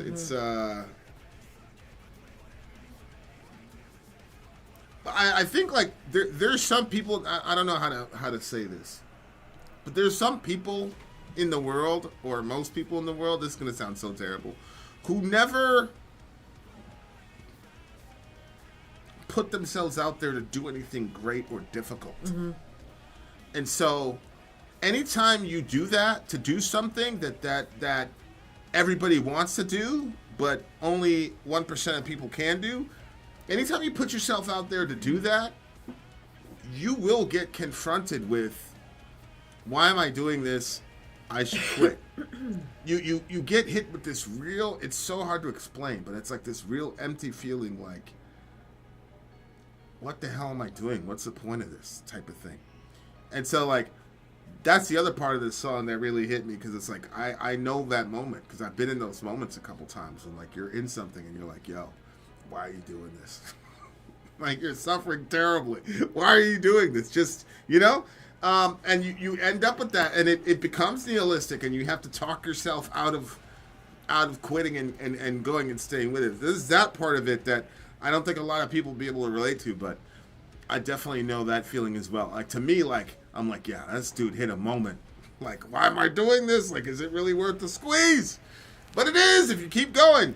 I really like the song. Depending on what it is, right? Because we don't know what it is. Yeah, it's true. It's true. I mean, I know CISO, so I'm assuming it's a good thing. But I'm sure it's a good thing. It's CISO. But yeah, man, that is a difficult moment, and those moments are like, that's where you're like, yep, and that's why only 1% of us make it, because like most of it is just you talking yourself out of it, you know, because you just hit that moment, and it's so hard to explain to people, because most people don't push themselves to that degree, but you really end up questioning why you're even here. Like, when you get to that moment, because you're so focused and you want this thing so bad, and you put in the work and you're going for it, and you hit that moment, you're like, yo, first you're like, what am I doing? I'm just going to quit. But then you think about your life after you quit, and you'd be like, then what the fuck was I here for? Because I thought this was my reason. It's a very hard thing to deal with. And again, that's why only very few people are in the NFL. Very few people, you know, get to be paramilitary intelligent. Very few people. It's very difficult. Very difficult. It's interesting too. At the end of the song, he says, and this is, if this is all we have, we've lost control. Embracing the unknown. I can't keep letting this grow. I can't keep letting this go. And it's just interesting because I've been like looking at different principles and stuff. And I mean, another thing that I'm trying to teach my kids is, hey, like there are certain things that you cannot control. And there's no sense getting wound up about the things that you can't control if you can't control them. What you need to do is stay calm, because if you get all wound up, then you can't think something through. So stay calm when the thing happens, and then start asking questions, and then, you know, figure stuff out before you just lose yourself on something. But there are certain things that because stress, this is another thing I was telling one of my older kids. I was like, look, stress, it has a negative effect even on your body. So people that put themselves under stress extended periods of time over years, like, it ends up affecting their health. You know, people get cancer, people get like all kinds of different problems from putting your body under constant stress. So I'm like, you don't need to be stressed before you ask questions. If you ask them questions, but I understand when people are emotional, sometimes you don't think to ask the questions, you're just emotional. So that's why I'm trying to teach them, okay, like, try to like keep yourself calm so that way your mind can think to ask the questions. So that whole like embracing them, that we've lost control, like it, to this point of view, it's two sides to me of the same coin, where one is you look at it as you're trying to take control of this thing, but a decision gets made and you say, like, I have to let this go. I can't keep letting this go. I've lost control, and there's all this panic about it. Or the other side is you hit up against this part and you're like, oh, this is an immovable wall. This is not my decision. This is not something that I can change, but this is something that's been brought to me. If it's good, I'm supposed to look and be like, oh, you know what? God is good. This came from God. If it's something that's not good, then you're supposed to look at it and say, okay, there's something he's going to teach me in it that's going to teach me something else about God, that if he only gave me good things, I would never learn. And so, yeah, so it's basically just, you know, like that. It's the two sides. So you can look at it as that frustrating, I got to keep letting it go. Or you can embrace it and you can just say, okay, this is the unknown thing that's come to me, and I'm responsible for how I react to this. But these things are easier said than done. They take practice. But yeah. 9.5, 9.7 for me. Good song. 9.7 for me as well. So that was Sleeptalker, you guys. Kingdom of Glass. Kingdom of Glass. It's that, and it's them in the background as well.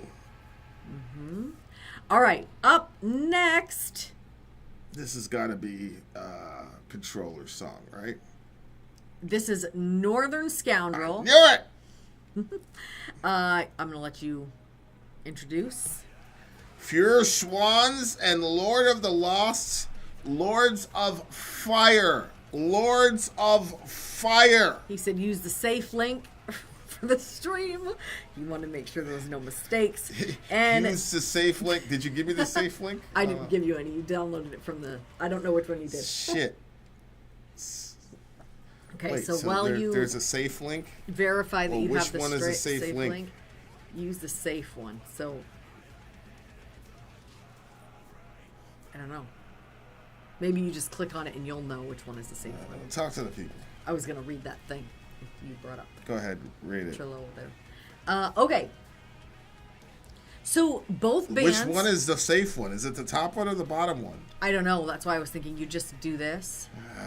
And then we would click on this. And then you look at the names. Either this or this. Which one do you want to use? That one? What does it matter what I want to use? I mean, Which one of one's them's the going to safe get one? the channel fucked up, right? I don't know. Who asked for this one? This Northern Scoundrel. Controller. Okay, Northern Scoundrel. Which one is the real one? It's like, use the safe link. Watch the official video only on the side here. I guess this one's the official. So that one's the official. Click. So, I think he'll tell us in a second. Yeah. One is safe, purely lyrics video. The other is a music video with Spanish lyrics on top. Okay, so the Spanish one is the one that's official. Right there, the Spanish one. All right. So I've got the Spanish one up over so here. let's do the timestamp to 141. All right. Jesus. We've got it. La ilaha We've got it. illallah. No, we're All good. right, here We're we good. go. We're good. Okay, so 141. Yep. Let's do it. All right, guys, here we go. Feuerschwanz and Lord of the Lost. Let's go it. Let's go it. Let's do it.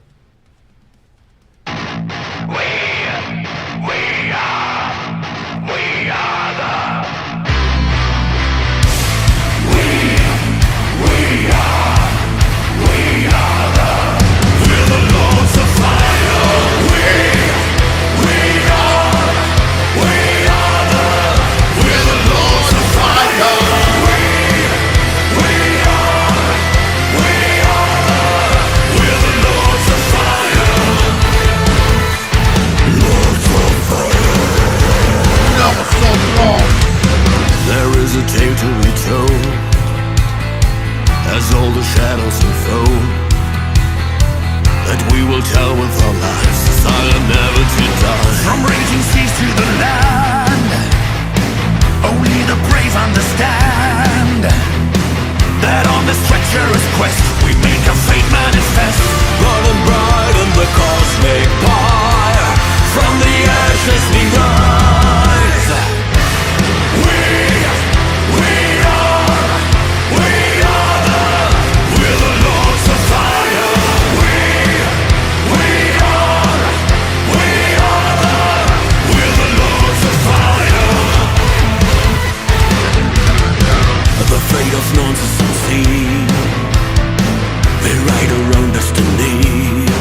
lords of fire. We are the blaze in your heart.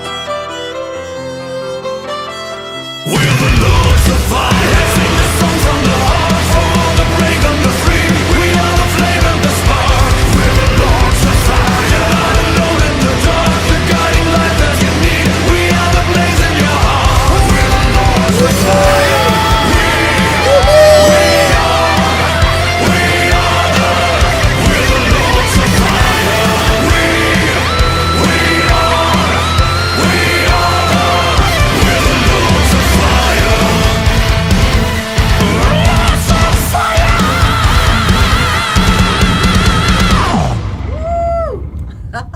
Yeah, boy!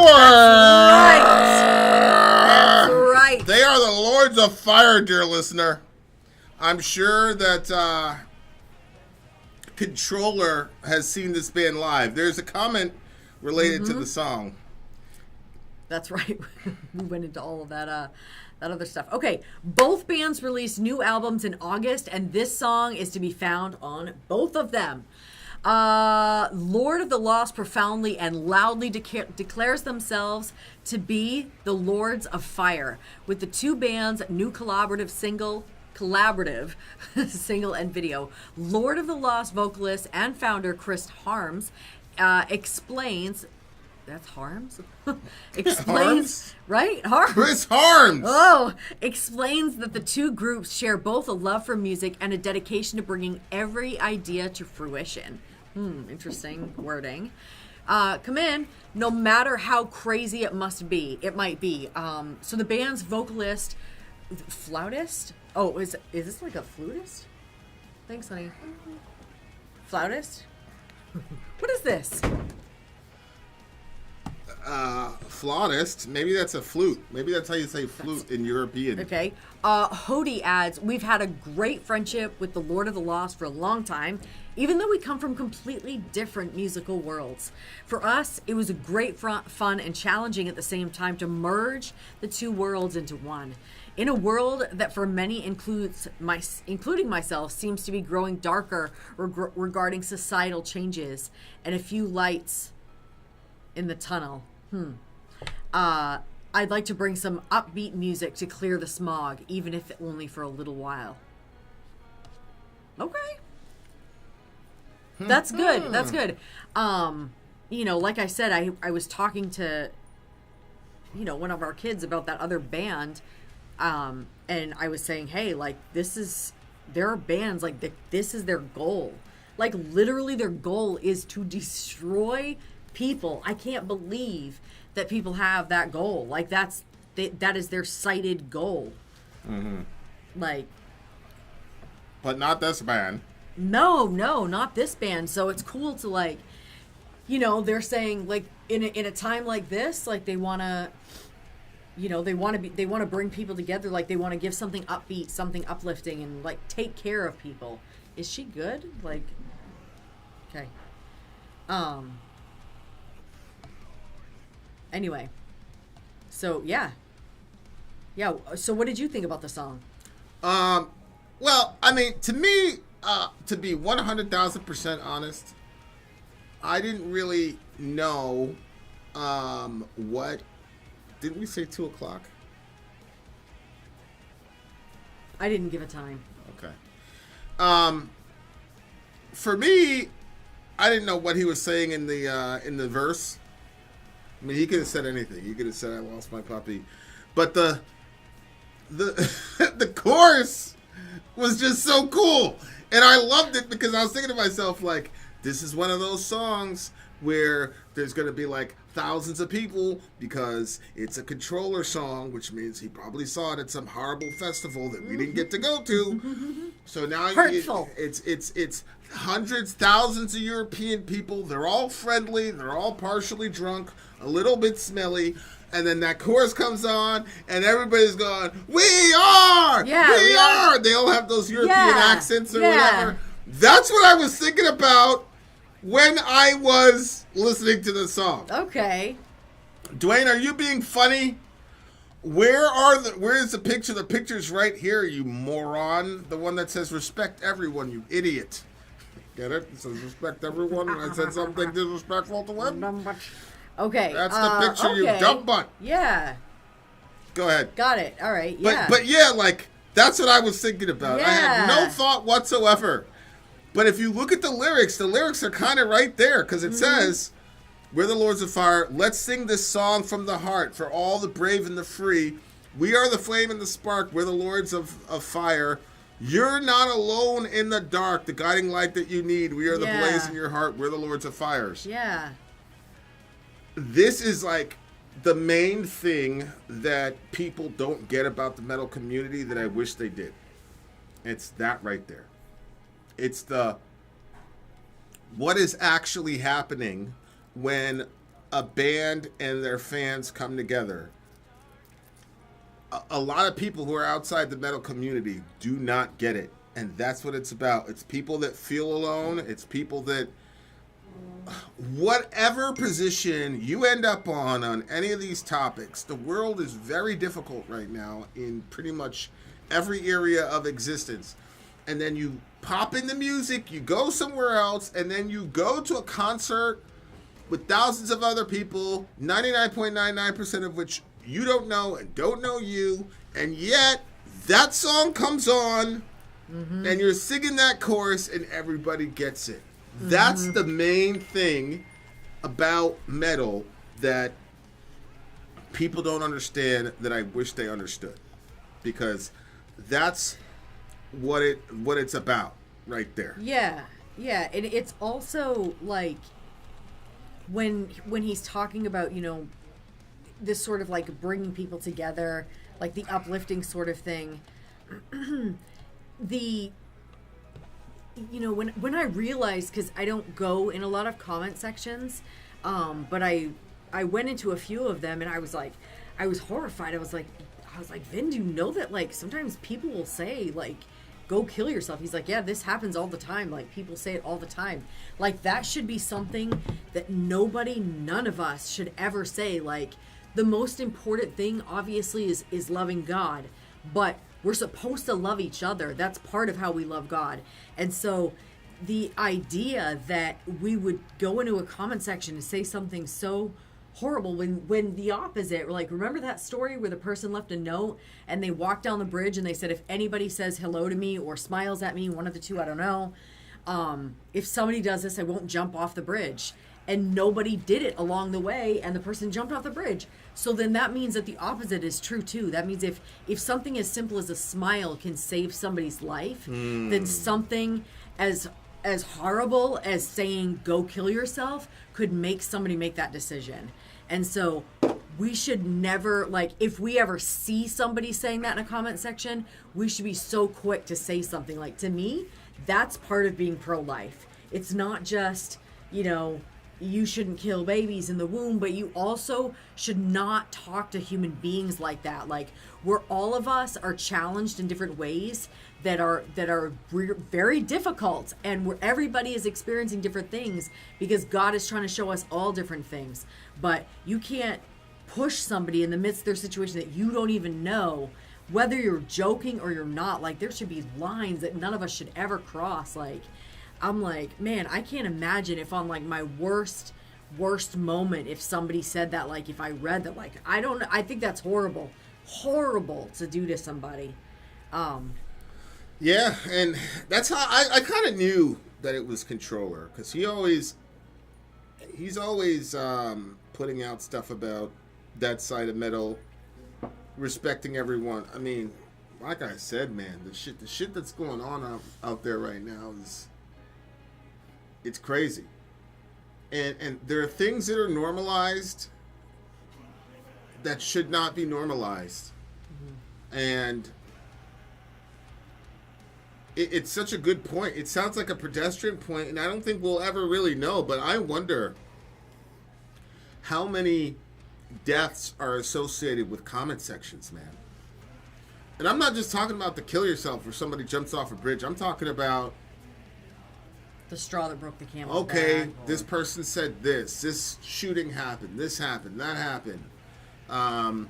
You know, the trans person did the act of shooting a couple days ago. So now we get to go and say all types of crazy shit about trans people and dehumanize them and whatever because, hey, it was a trans person that did it, blah, blah, blah. You got Israel, Palestine. It's just this, everything is on 500. Like, you go on Twitter, somebody says something about Israel, it doesn't matter, positive or negative. Somebody could say it was 75 degrees in Israel today. You know, like,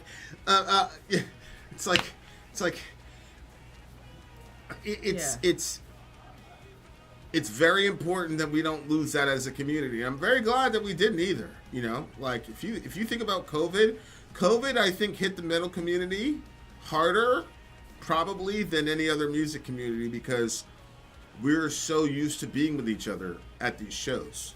Like you could be a hip hop head and go your entire life and never see any of these guys live. As a matter of fact, most rap fans have never. But metal is not like that because going to the show is sort of like the high point of the ritual almost. So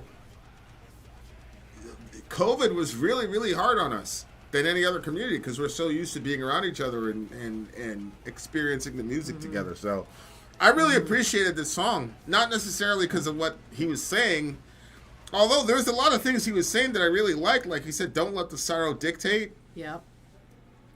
You know, like that's a real skill these days, man.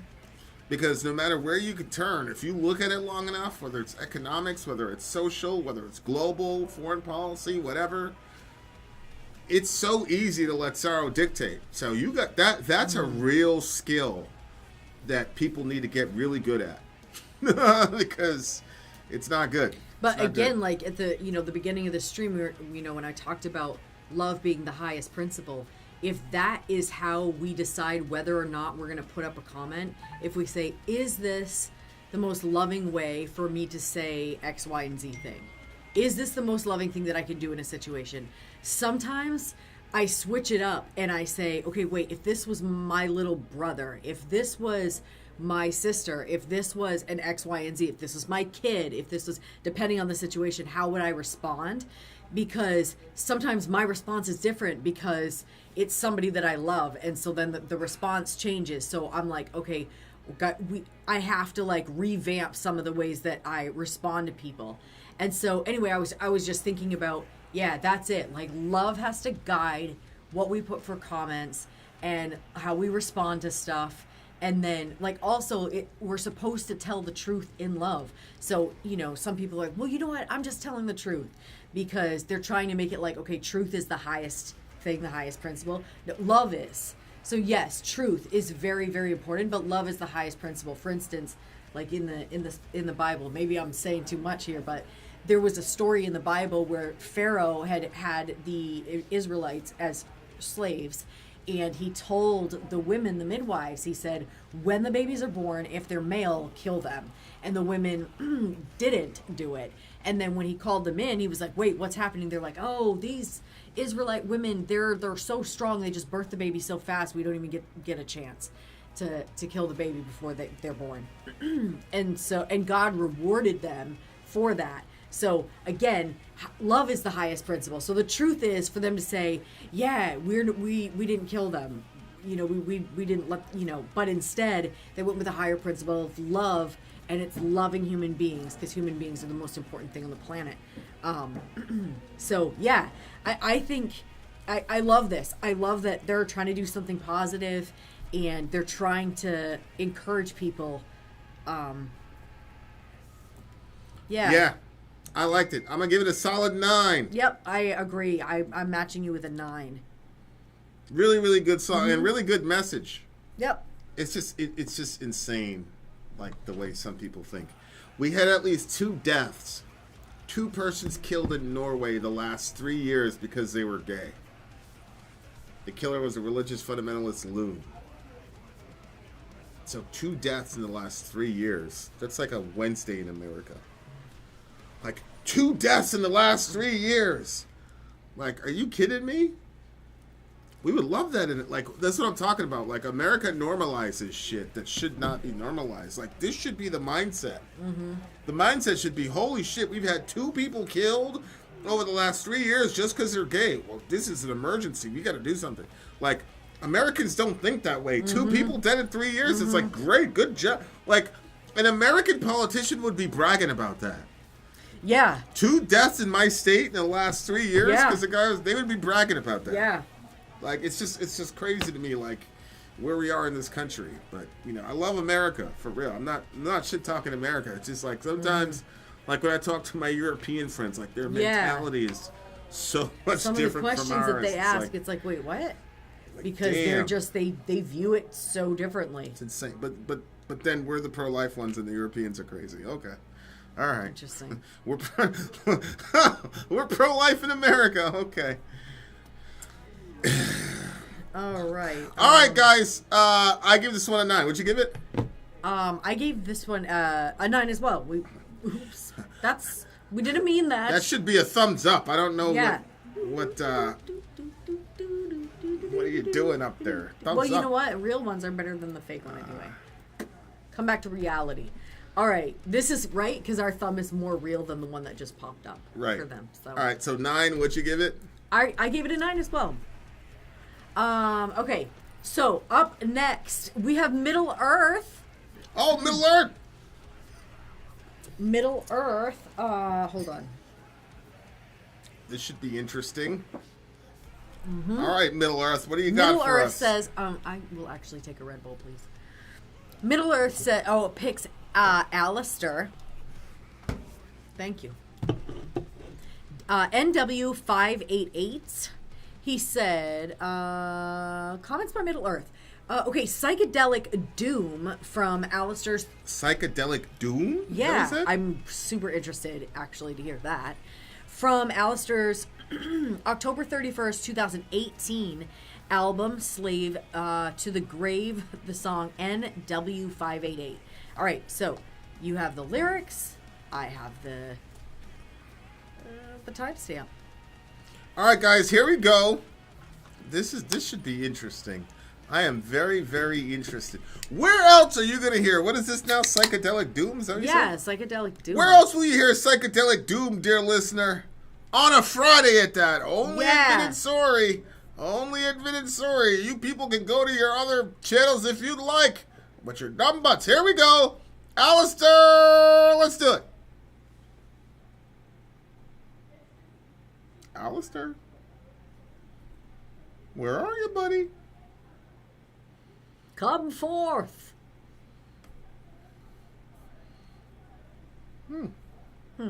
Interesting. Maybe he's rebelling. Maybe it's one of those silent songs. You timestamp it?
I didn't really hear the psychedelic. Where was the psychedelic? Oh, I did. I thought I it was was looking for like there was Pink some Floyd. spacey feel to it. Well, it sounded more Middle, like 80s. okay. I loved this one. This one had Really? it had the combination of, first of all, I love that style. The electric guitar kind of sounded like the 80s when they were playing it. Yeah. And you still had like that psychedelic stuff in there, which to me was just like, it was like that sort of, I don't even know really what was going on in the background that kind of just made it feel like floaty and spacey. And then the vocal style kind of, this was a fun song for me. I enjoyed this one. Okay, for me, this wouldn't be something that I would put on like, you know, I'm cooking in the kitchen. It's not something for there. But if I was going to go into like some little like dive bar type situation or a song like this was playing in there, I feel like whatever scene this is creating, that's the kind of bar I'd go in. Interesting. But I don't know what the song is about. So, It looks to me like some sort of futuristic AI vampire / maybe zombie. what? Killer that would be AI. like the scariest bar ever. Killer What? AI zombie woman is what this thing is. Killer AI zombie woman? What? At night you can hear them calling. They move in the devil's name. In life or death, it's all the same. Old That is hammers crazy. of vengeance falling. Dark skies under wings of steel. This time the end will come for real. Oh, Nails forged from eternal fire, pierce flesh. In the witching hour, all tears of men served to devour. Eyes burning with dark desire, ground washed with a crimson rain. No sun will ever shine again. You feel uneasy as you take one final look to the sky. Your blood is freezing when you realize it's your time to die. Unequal society is fading, a cure from an old disease. Opposers brought down to their knees. Here it is. Daughters of the night invading. Their message will travel far, revealing men for what they are. You feel uneasy as you take one final look to the sky. Your blood is freezing when you realize it's your time to die. Psychotic, hypnotic, witches of the night. Their blow will soon put out the light. Oh my gosh. Necrotic, narcotic, they are back again. It's time to end the world of men. It's time to end Oh my gosh. the world of men. So Well, this- I didn't know what the song she was about. She is a little weird. Thank you. Thank you. I did not know what the song was about, but I did like the sound of the song. Yeah, like it just looks to me like it's a futuristic AI sort Yeah, of. it sounded like you, that Stepford Wives at the end vibe. Yeah, they're out. You know, They're when out. They stomp the guy out with They're their out. heels. They're out to end the world of. I'm time to end the world of men. I'm very curious because this doesn't seem like. I'm not saying I don't like the song, but it's a very different song that I would expect from Middle. the big homie, Yeah. Big Unk, Yeah. Big Unk Middle. Yeah. But yeah, that's what I thought. I thought it was these women were coming at night to torment these women. That's what it looks like to me. Wow. Okay. Zoe wants $100. Well, let's finish this and then I'll do that on the commercial. Okay.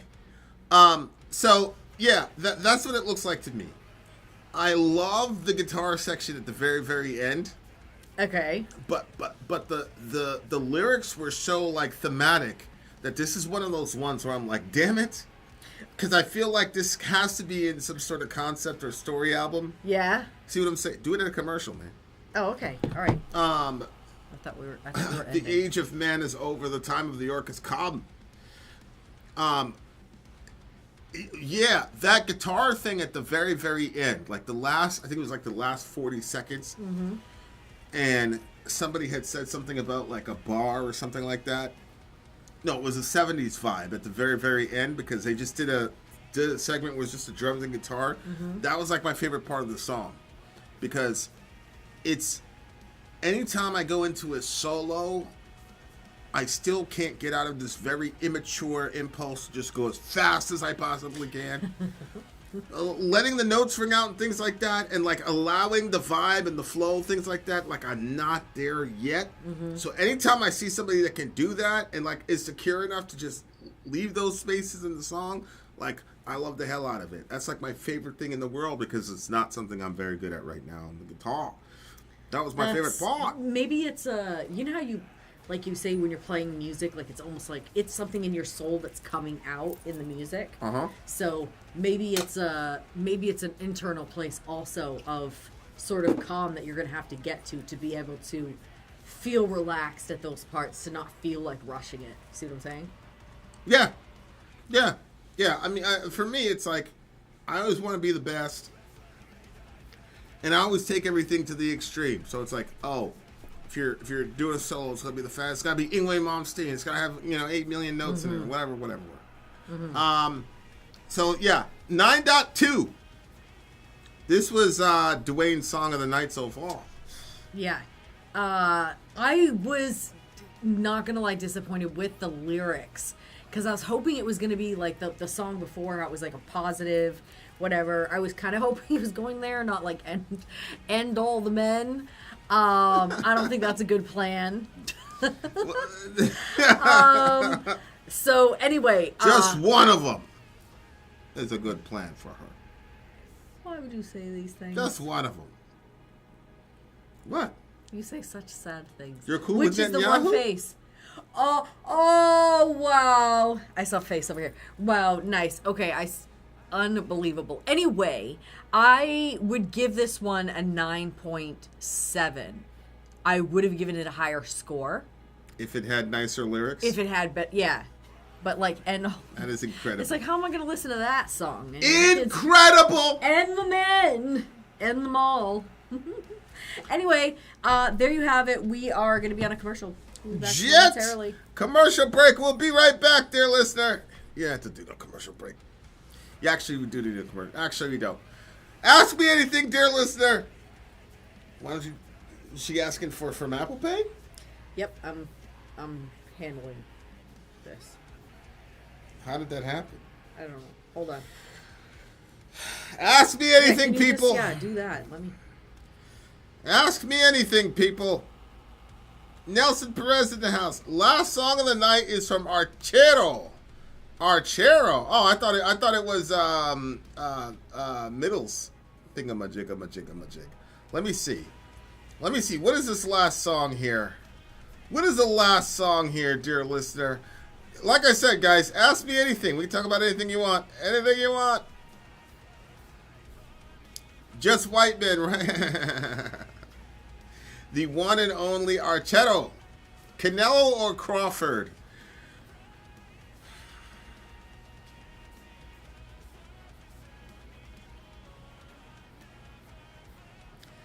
I think Crawford's gonna do it. I think Crawford has enough technical ability to win in a decision. That's where I'm going. What is the price of tea in China? I do not know. Any concert plans? I do not have any concert plans yet. Show my trailer of the lowdown. Actually, I will actually show that trailer. Actually, okay. And then when that's done, I am done as well. Send me the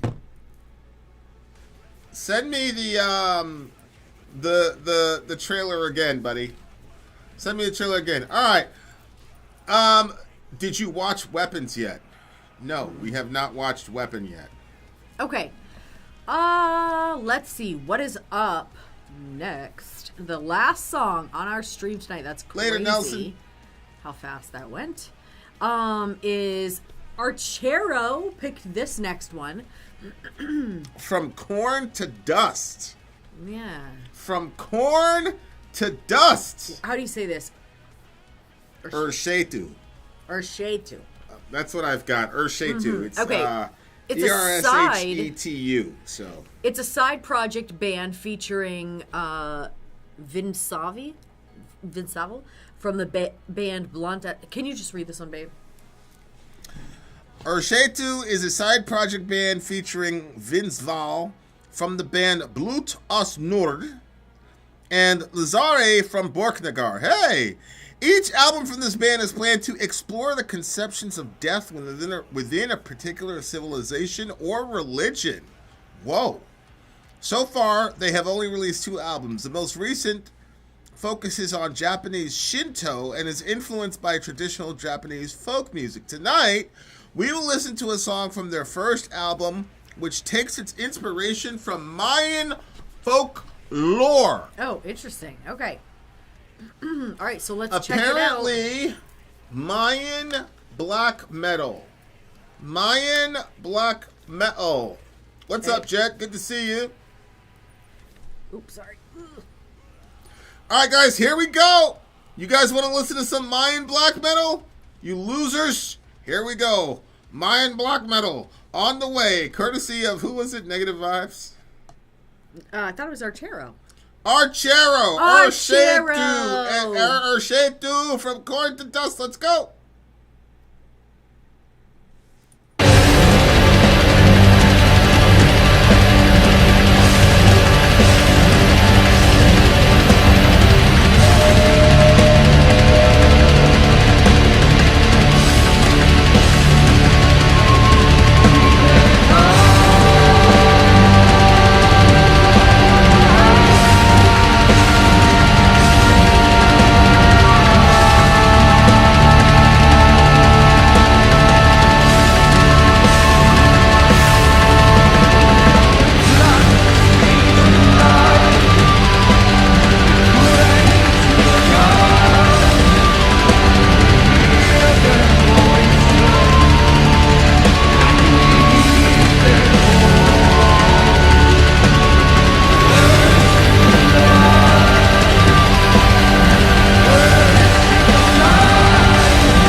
That was South American black metal.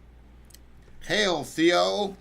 That had a really cool sound to it. Yeah, that was pretty epic. Listen, Borknagar's that band, right? Isn't that? What? It's bassist. Yeah, I That's thought the so band. too. Yeah, but Shout out to Borknagar. yeah. Okay, so yeah, it was crazy because like I was really vibing with the music. I really liked it. But then I stopped and saw some of the lyrics because I wanted to see, like, I liked the concept of like what they're doing with the different religions. And so it says, as I enter the place of fright, which is just crazy because it's like right off we're starting with they enter a bad place below the surface of the earth. I implore to grant thee my soul, my body, lords of, what is this? Ixabalba? Zabalba. It's Zabalba? Zabalba looks like. That's interesting. Welcome me. I wander through your treacherous halls. So, like, you just stop and imagine, like, you're just this wandering soul or something, just going through these treacherous halls. You're by yourself. It's treacherous. And then I endure the scorpion river. Imagine that. I face the blood river. I endure the pus river. I face your obstacles. I mean, like, this is absolutely disgusting on so many levels and horrendous, like, what this person is going through. And you're like, okay, so they're going, I mean, but at the end, like, they're probably searching for some, like, you know, some, like, heaven or, you know, Jannah or whatever. Like, they're looking for some sort of whatever. It says, Hun came, 1 death. Bukub came, 7 death. I don't know what that means. And then it says, accept my sacrifice. My heart is yours to devour. Yeah. Gods of jade and shadows, rulers of the dark houses. That's you know, the Maya thing where they, you know, sacrifice the hearts at their temples or whatever. You remember Apocalyptico? That movie? Oh my gosh. That's what they're talking about. Okay. So it says, fooled by our belief, we worship you. Yeah. So in the song, they're acknowledging that this way was... Yeah. Shout out to them. They were able to say that was a false religion. Yeah, right. Yeah. That's what I was thinking. Like, I'm like, they're saying... That's one of the good things that has come out of our... We are... I don't know what people are going to call it, but we are in the postmodern era, right? So... During the postmodern era, it was like, you can have your truth, I'll have my truth. The only truth is you can't say that anybody's truth is false. Mm-hmm. That's the only truth. Mm-hmm. You can't. The only bad thing is to say that anybody's belief system is bad. And then Trump came and just destroyed all that. Mm-hmm. It's like, the people that were telling us you can have your own truth and I'll have my own truth, those same people, when Trump arose, all of a sudden believed in objective truth. You were either right or you were either wrong. So you couldn't walk around with a MAGA hat. Those same people that were saying you can invent your own truth, they weren't saying, hey, you with the MAGA hat, you have the right to have your own truth. If MAGA is your truth, no problem. It turned everything into we've gone away from the whole you can have your own truth, you can have your own belief system, to now we've gone back to, okay, that experiment is over. The idea that everybody can have their own truth and follow their own way, that doesn't work. So I'm very interested to see what's going to emerge. Yeah. Because what's happening is you have certain European countries that have this idea that everybody's religion and ideology is basically of equal value and everybody has to be respected. But what if my religion says that we're supposed to come over and dominate your country? So now all of this, like, everybody's truth is valid. Well, my truth is that I'm supposed to dominate you. Yeah. That's exactly what's happening to a couple countries in Europe where they're getting dominated by an external religion. Because the Europeans have found out, I think too late, that the whole postmodernist idea that everybody can have their own truth and everybody's belief system is equally valid and equally worthy of respect, I think that idea is dead. And there are belief systems and worldviews that already have a package of how to address that question. Secularism doesn't have one. And so I have no idea. Like America, I assume what's going to happen is we're going to fall back into where we were prior to modernism, which is basically to say, look, the Bible's basically the general metaphysical kind of guidebook, and we're going to go according to those mores, and that's going to be it. But if you're a secularist and you don't have those packages already, and you kind of have to kind of build the airplane while you're in midair, I think it creates a bunch of problems. So it was very interesting when these guys just came out and said, I'm sorry, your religion was fucked up. Okay? You were fooled by your gods, whatever they were. They were wrong. They should not have been killing and eating people. But it's crazy too, because like when you look at I'm always troubled, and I'm sure I've brought it up before, but I've always been so troubled with the idea that when we cross over and we find ourselves in God's kingdom, and it's like, you mean when you die?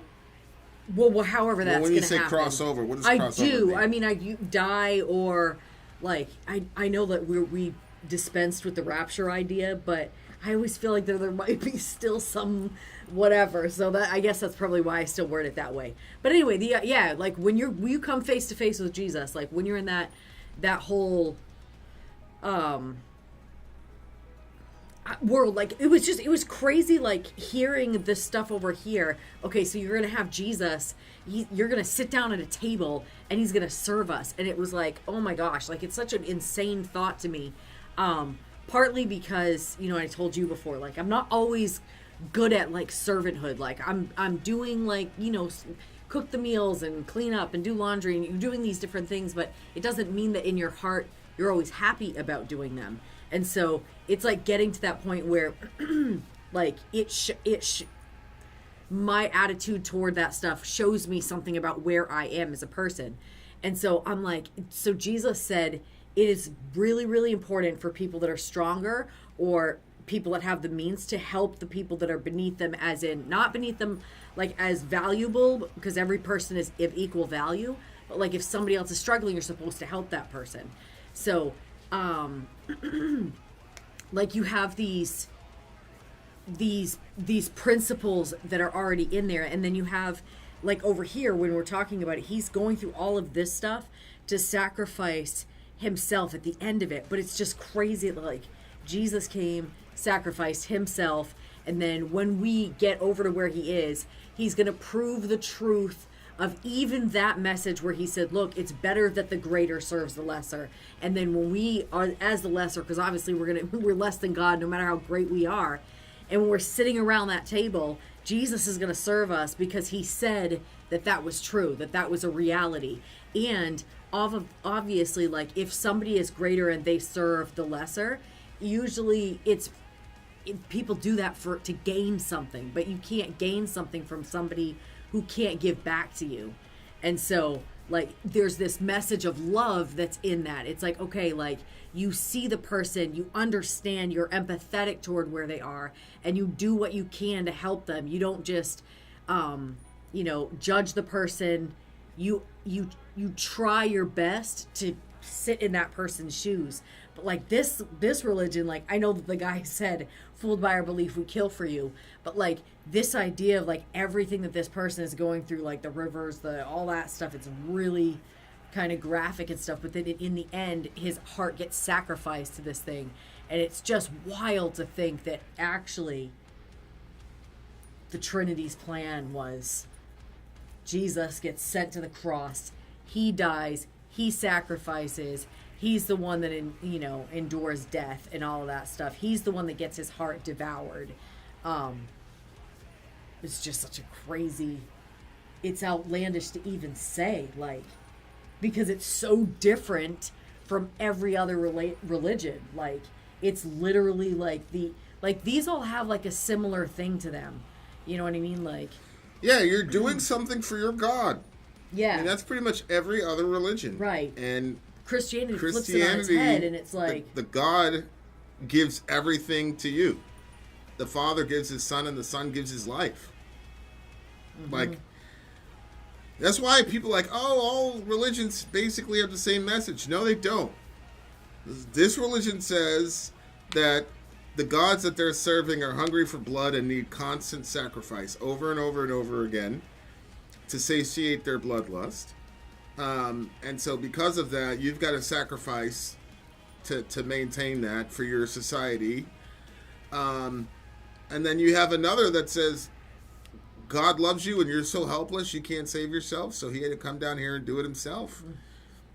There's a ladder, okay? And all religions are ground up religions where you're on the ground and you climb the ladder by these deeds, whatever they are.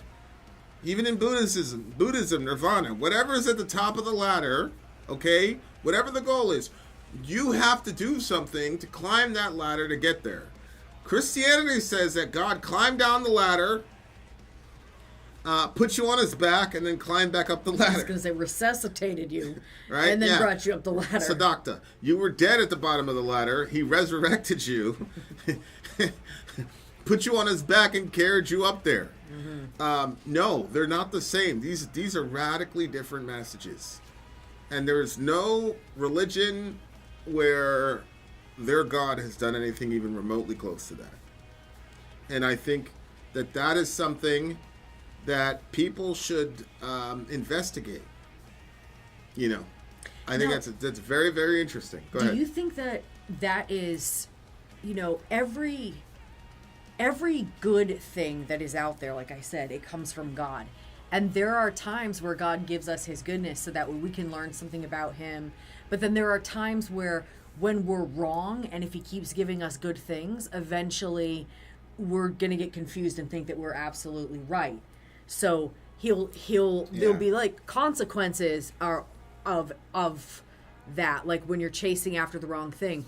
And there's this sort of like, when you're chasing the wrong thing, it's like candy, right? Like you want to eat that candy, but eventually if you eat too much candy, you're like, I feel so sick, I can't consume any more sweets. But at the same time, you don't necessarily feel full of something good. Like there's that separation, like you're full, you're done, you're not eating anything, but you don't feel like good about it. And so there's a sense in which when you chase something and you idolize something other than God, and you're chasing that thing, then eventually God is going to allow you to see how empty that thing is if at the end of it it's not more of God. So if like you're seeing the good thing and you're like, wow, this is good, it brings you to God.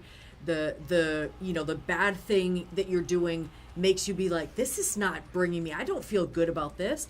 I'm angry all the time. And you're like, all of these reactions are coming out of you that are all like kind of like offshoots of what you got going on. But I don't know. It just seems so practical in ways. You know what I mean? Like just the Christian religion. And anyway. But I tried to put myself in the mindset of a person that was following this idea, where I've been listening to so many of these near-death experiences, and like I've been doing a lot of thinking about like what that's like and what these people are saying, and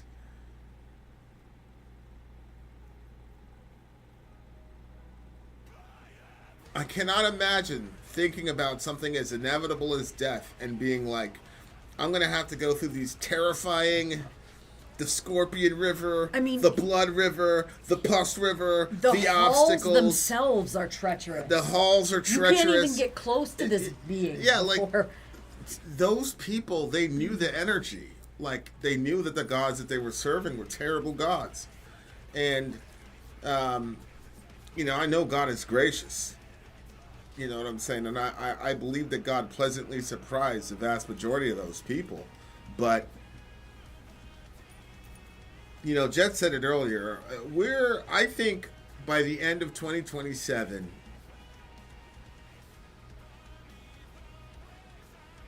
the current understanding of reality that most people have is going to be completely over with. And there's going to be a lot of free agents out there relative to belief systems, devotion to beings, etc. And I think, you know, I think that some of it is like, you know, the vibe. So there's going to be a lot of people that are going to be turning to religion in the next 2 years, 600 days or whatever. And a lot of it is going to be, you're going to know the vibe. Like, something is off, something is wrong. And, like, you can see here, like, these people are going, I went into your treacherous halls. You know what I'm saying? It's like, it's yeah. It's not a very good God. Yeah, and it's crazy, too, because when he said, I face the blood river, that obviously, like, I don't hear... I think that people hear the word blood and everybody reacts to it differently. Some people, they hear the word blood, they feel like fainting. Some people hear the word blood, they think of fighting. Some people, when I hear the word blood, because the biggest, like, most, like, was coming into the, you know, the understanding that Jesus went to the cross, that level of blood, because that was the conversation, was the blood, or they say plead the blood. There's like all these different things with the blood. So when they said I face the blood river, I'm like, oh my gosh, that's so crazy, because in Christianity, Jesus faced the blood river, as in his body, from his body flowed a river of blood, like all of his blood, it flows out. So we wouldn't have to face this blood river or this pus river or whatever, you know? It's just, and then, like, again, you go from that scene and you fast forward and you're like, we're all going to sit at a table, something like a feast, but more crazy and heavenly and more like a party. And then Jesus is going to be serving us. It's just so crazy. I mean, but that proves the truth of what he said, because he said that. So I don't know. It's just, it's pretty crazy. But yeah, that's what it reminded me of. But so lyrically, I'm like, yeah, I get what they were going, and I think I respect the fact that they threw it in there, that it was not the way. But I liked the sound of it. Like I liked it sort of had, like, some of it, like, did you say it had Mayan influence? Well, I was talking about the Mayan religion. Well, some of it had, about the like, Mayan religion. Yeah, but some of it had like a sound that I don't know how to word it, but it was like, it had a sort of, I don't know. Go ahead. It's a solid 9 for me. I mean, he said it was some Mayan folklore. It's a solid 9 for this one. Thank you. That's Japanese traditional folk music. Okay, you gave it a what? A 9.7? 9. Solid 9. Oh, a 9. 9.2 for me. All right, guys, stick around because we have a debut. We do? We are debuting a commercial. This commercial is from our very own celebrity, celebrity, the big homie. What's his name? Wait for it. Dwayne. The name of this show is called The Lowdown. This is the. That's when the trouble. All right, guys. Here we go. This is what he's in? He's in this. Look at this. Here's the official trailer. It's on Hulu. Okay, Dwayne. Check this out. Citizens arrest! Ha! Ha ha ha! That's when the trouble really got started. This is Lee Raybon. Lee Raybon. He'll write for any publications that'll humor his conspiracies. You read my paper? It's booty and bad guys. He's rough around the edges. Dad, are you okay? Yeah, no, I'm good. You want to drive? Now and again, he gets in over his head. Pain is only temporary. Let me out! Until it ain't. That looks good. Yeah. Going down, down, down. If you're reading this, I'm probably dead. Going down, down, down. Behind every great fortune is a great crime. The dead guy's family. It's part of the Oklahoma Illuminati. Illuminati? You're naughty. What I've uncovered is insane. Hidden tunnels, some freaky stuff, stolen art. You're sniffing at the wrong hole. Oh, I'm sniffing at the right hole, and it stinks. What brought you to Sunyata today? Man's trying to kill me.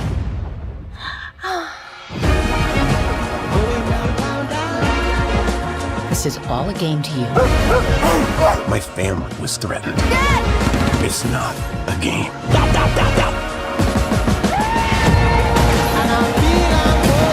This town Is about to explode. That's just sweet. Dude, there's blood on the... Is this blood money?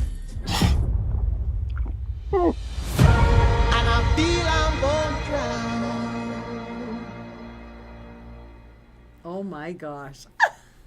And our own Dwayne is in Really, that Dwayne? show. I was watching the whole thing waiting to see if we were going to see his face pop up. Dwayne, you're going to be in that one. That's so exciting. Yeah. I can't wait to watch it. Yep. We're going to be watching it. You showed me another YouTube channel that has famous people in it. Right. That gives us the inside scoop. We've got the inside scoop. All right, you losers. guys. Thank you for coming through. We enjoyed every bit. Oh, please, hold on. Let's take one more. Okay. Big one, though. The biggest one you've taken. Action comedy looks interesting. It's a wonderful, wonderful, wonderful crime. I will have my grandma watch it. That's right. You should send us. You should have sent me some merch. I've got a picture with the big homie and Ethan Hawke, like together. So that's pretty interesting. If you guys want proof that I know famous people, okay? You want the proof that I know famous people. Did he give you permission to do this? I don't give a damn. This is my channel. I am going to post it. I don't care. This is our friend Dwayne. Hopefully he's okay with you doxing him like this. Yep, this is our friend Dwayne with the big homie Ethan Hawke. So there he is. That's Dwayne, the tall one. And there's Ethan Hawke with the black eye. Very, very famous. Very, very famous. Yes, yes, yes. Yeah. So you guys have at it, okay? We are friends with famous people, all right? So we get things. So I guess that makes us famous in a that way. makes us secondhand famous. We Right. can, just Right. gloss off of Dwayne's as well as CISO's fame and Yeah. all their hard work. Yeah. So shout out to CISO and Dwayne who It's like those scratch and who sniff brought us stickers they used to have along with when we their were kids. fame. Thank you. Thank We're you. gonna just take a bit of that famousness that you have. That The you have. famous sanity. The famous sanity. Yes. Okay, you guys. That was it. Gute Nacht. We will see you guys more and more and more. Guten Nacht. Look at that. Perhaps. Look at that. He goes, did he do that to the poor actor? He doesn't know who Ethan Hawke is. So he just says What the a poor racist actor. thing. Dwayne is more famous than Ethan Hawke in Europe. Huh? Dwayne, you gotta love it. My uncle is Mr. Bean. Eat my shorts. You lying. You're lying. Send me a text with you and Mr. Bean, Mr. Serial Killer. Yeah, and we'll send you a free shirt. Yeah, or get us an interview with him. That pic was at the rap party. Yeah, a lot of you commoners don't know, but when you shoot a movie, all right, and the last day of the shooting, when everything gets wrapped up, they have a thing called a rap party. I know a lot of you people who are not friends with famous people don't know that, but that is the truth. I didn't know that. Again, what could be done? All right, dear listener, we'll be back with more. Insults. Why did I tune in for this? All right, good night. What if his uncle is actually spelled Bean, and it's not who you think?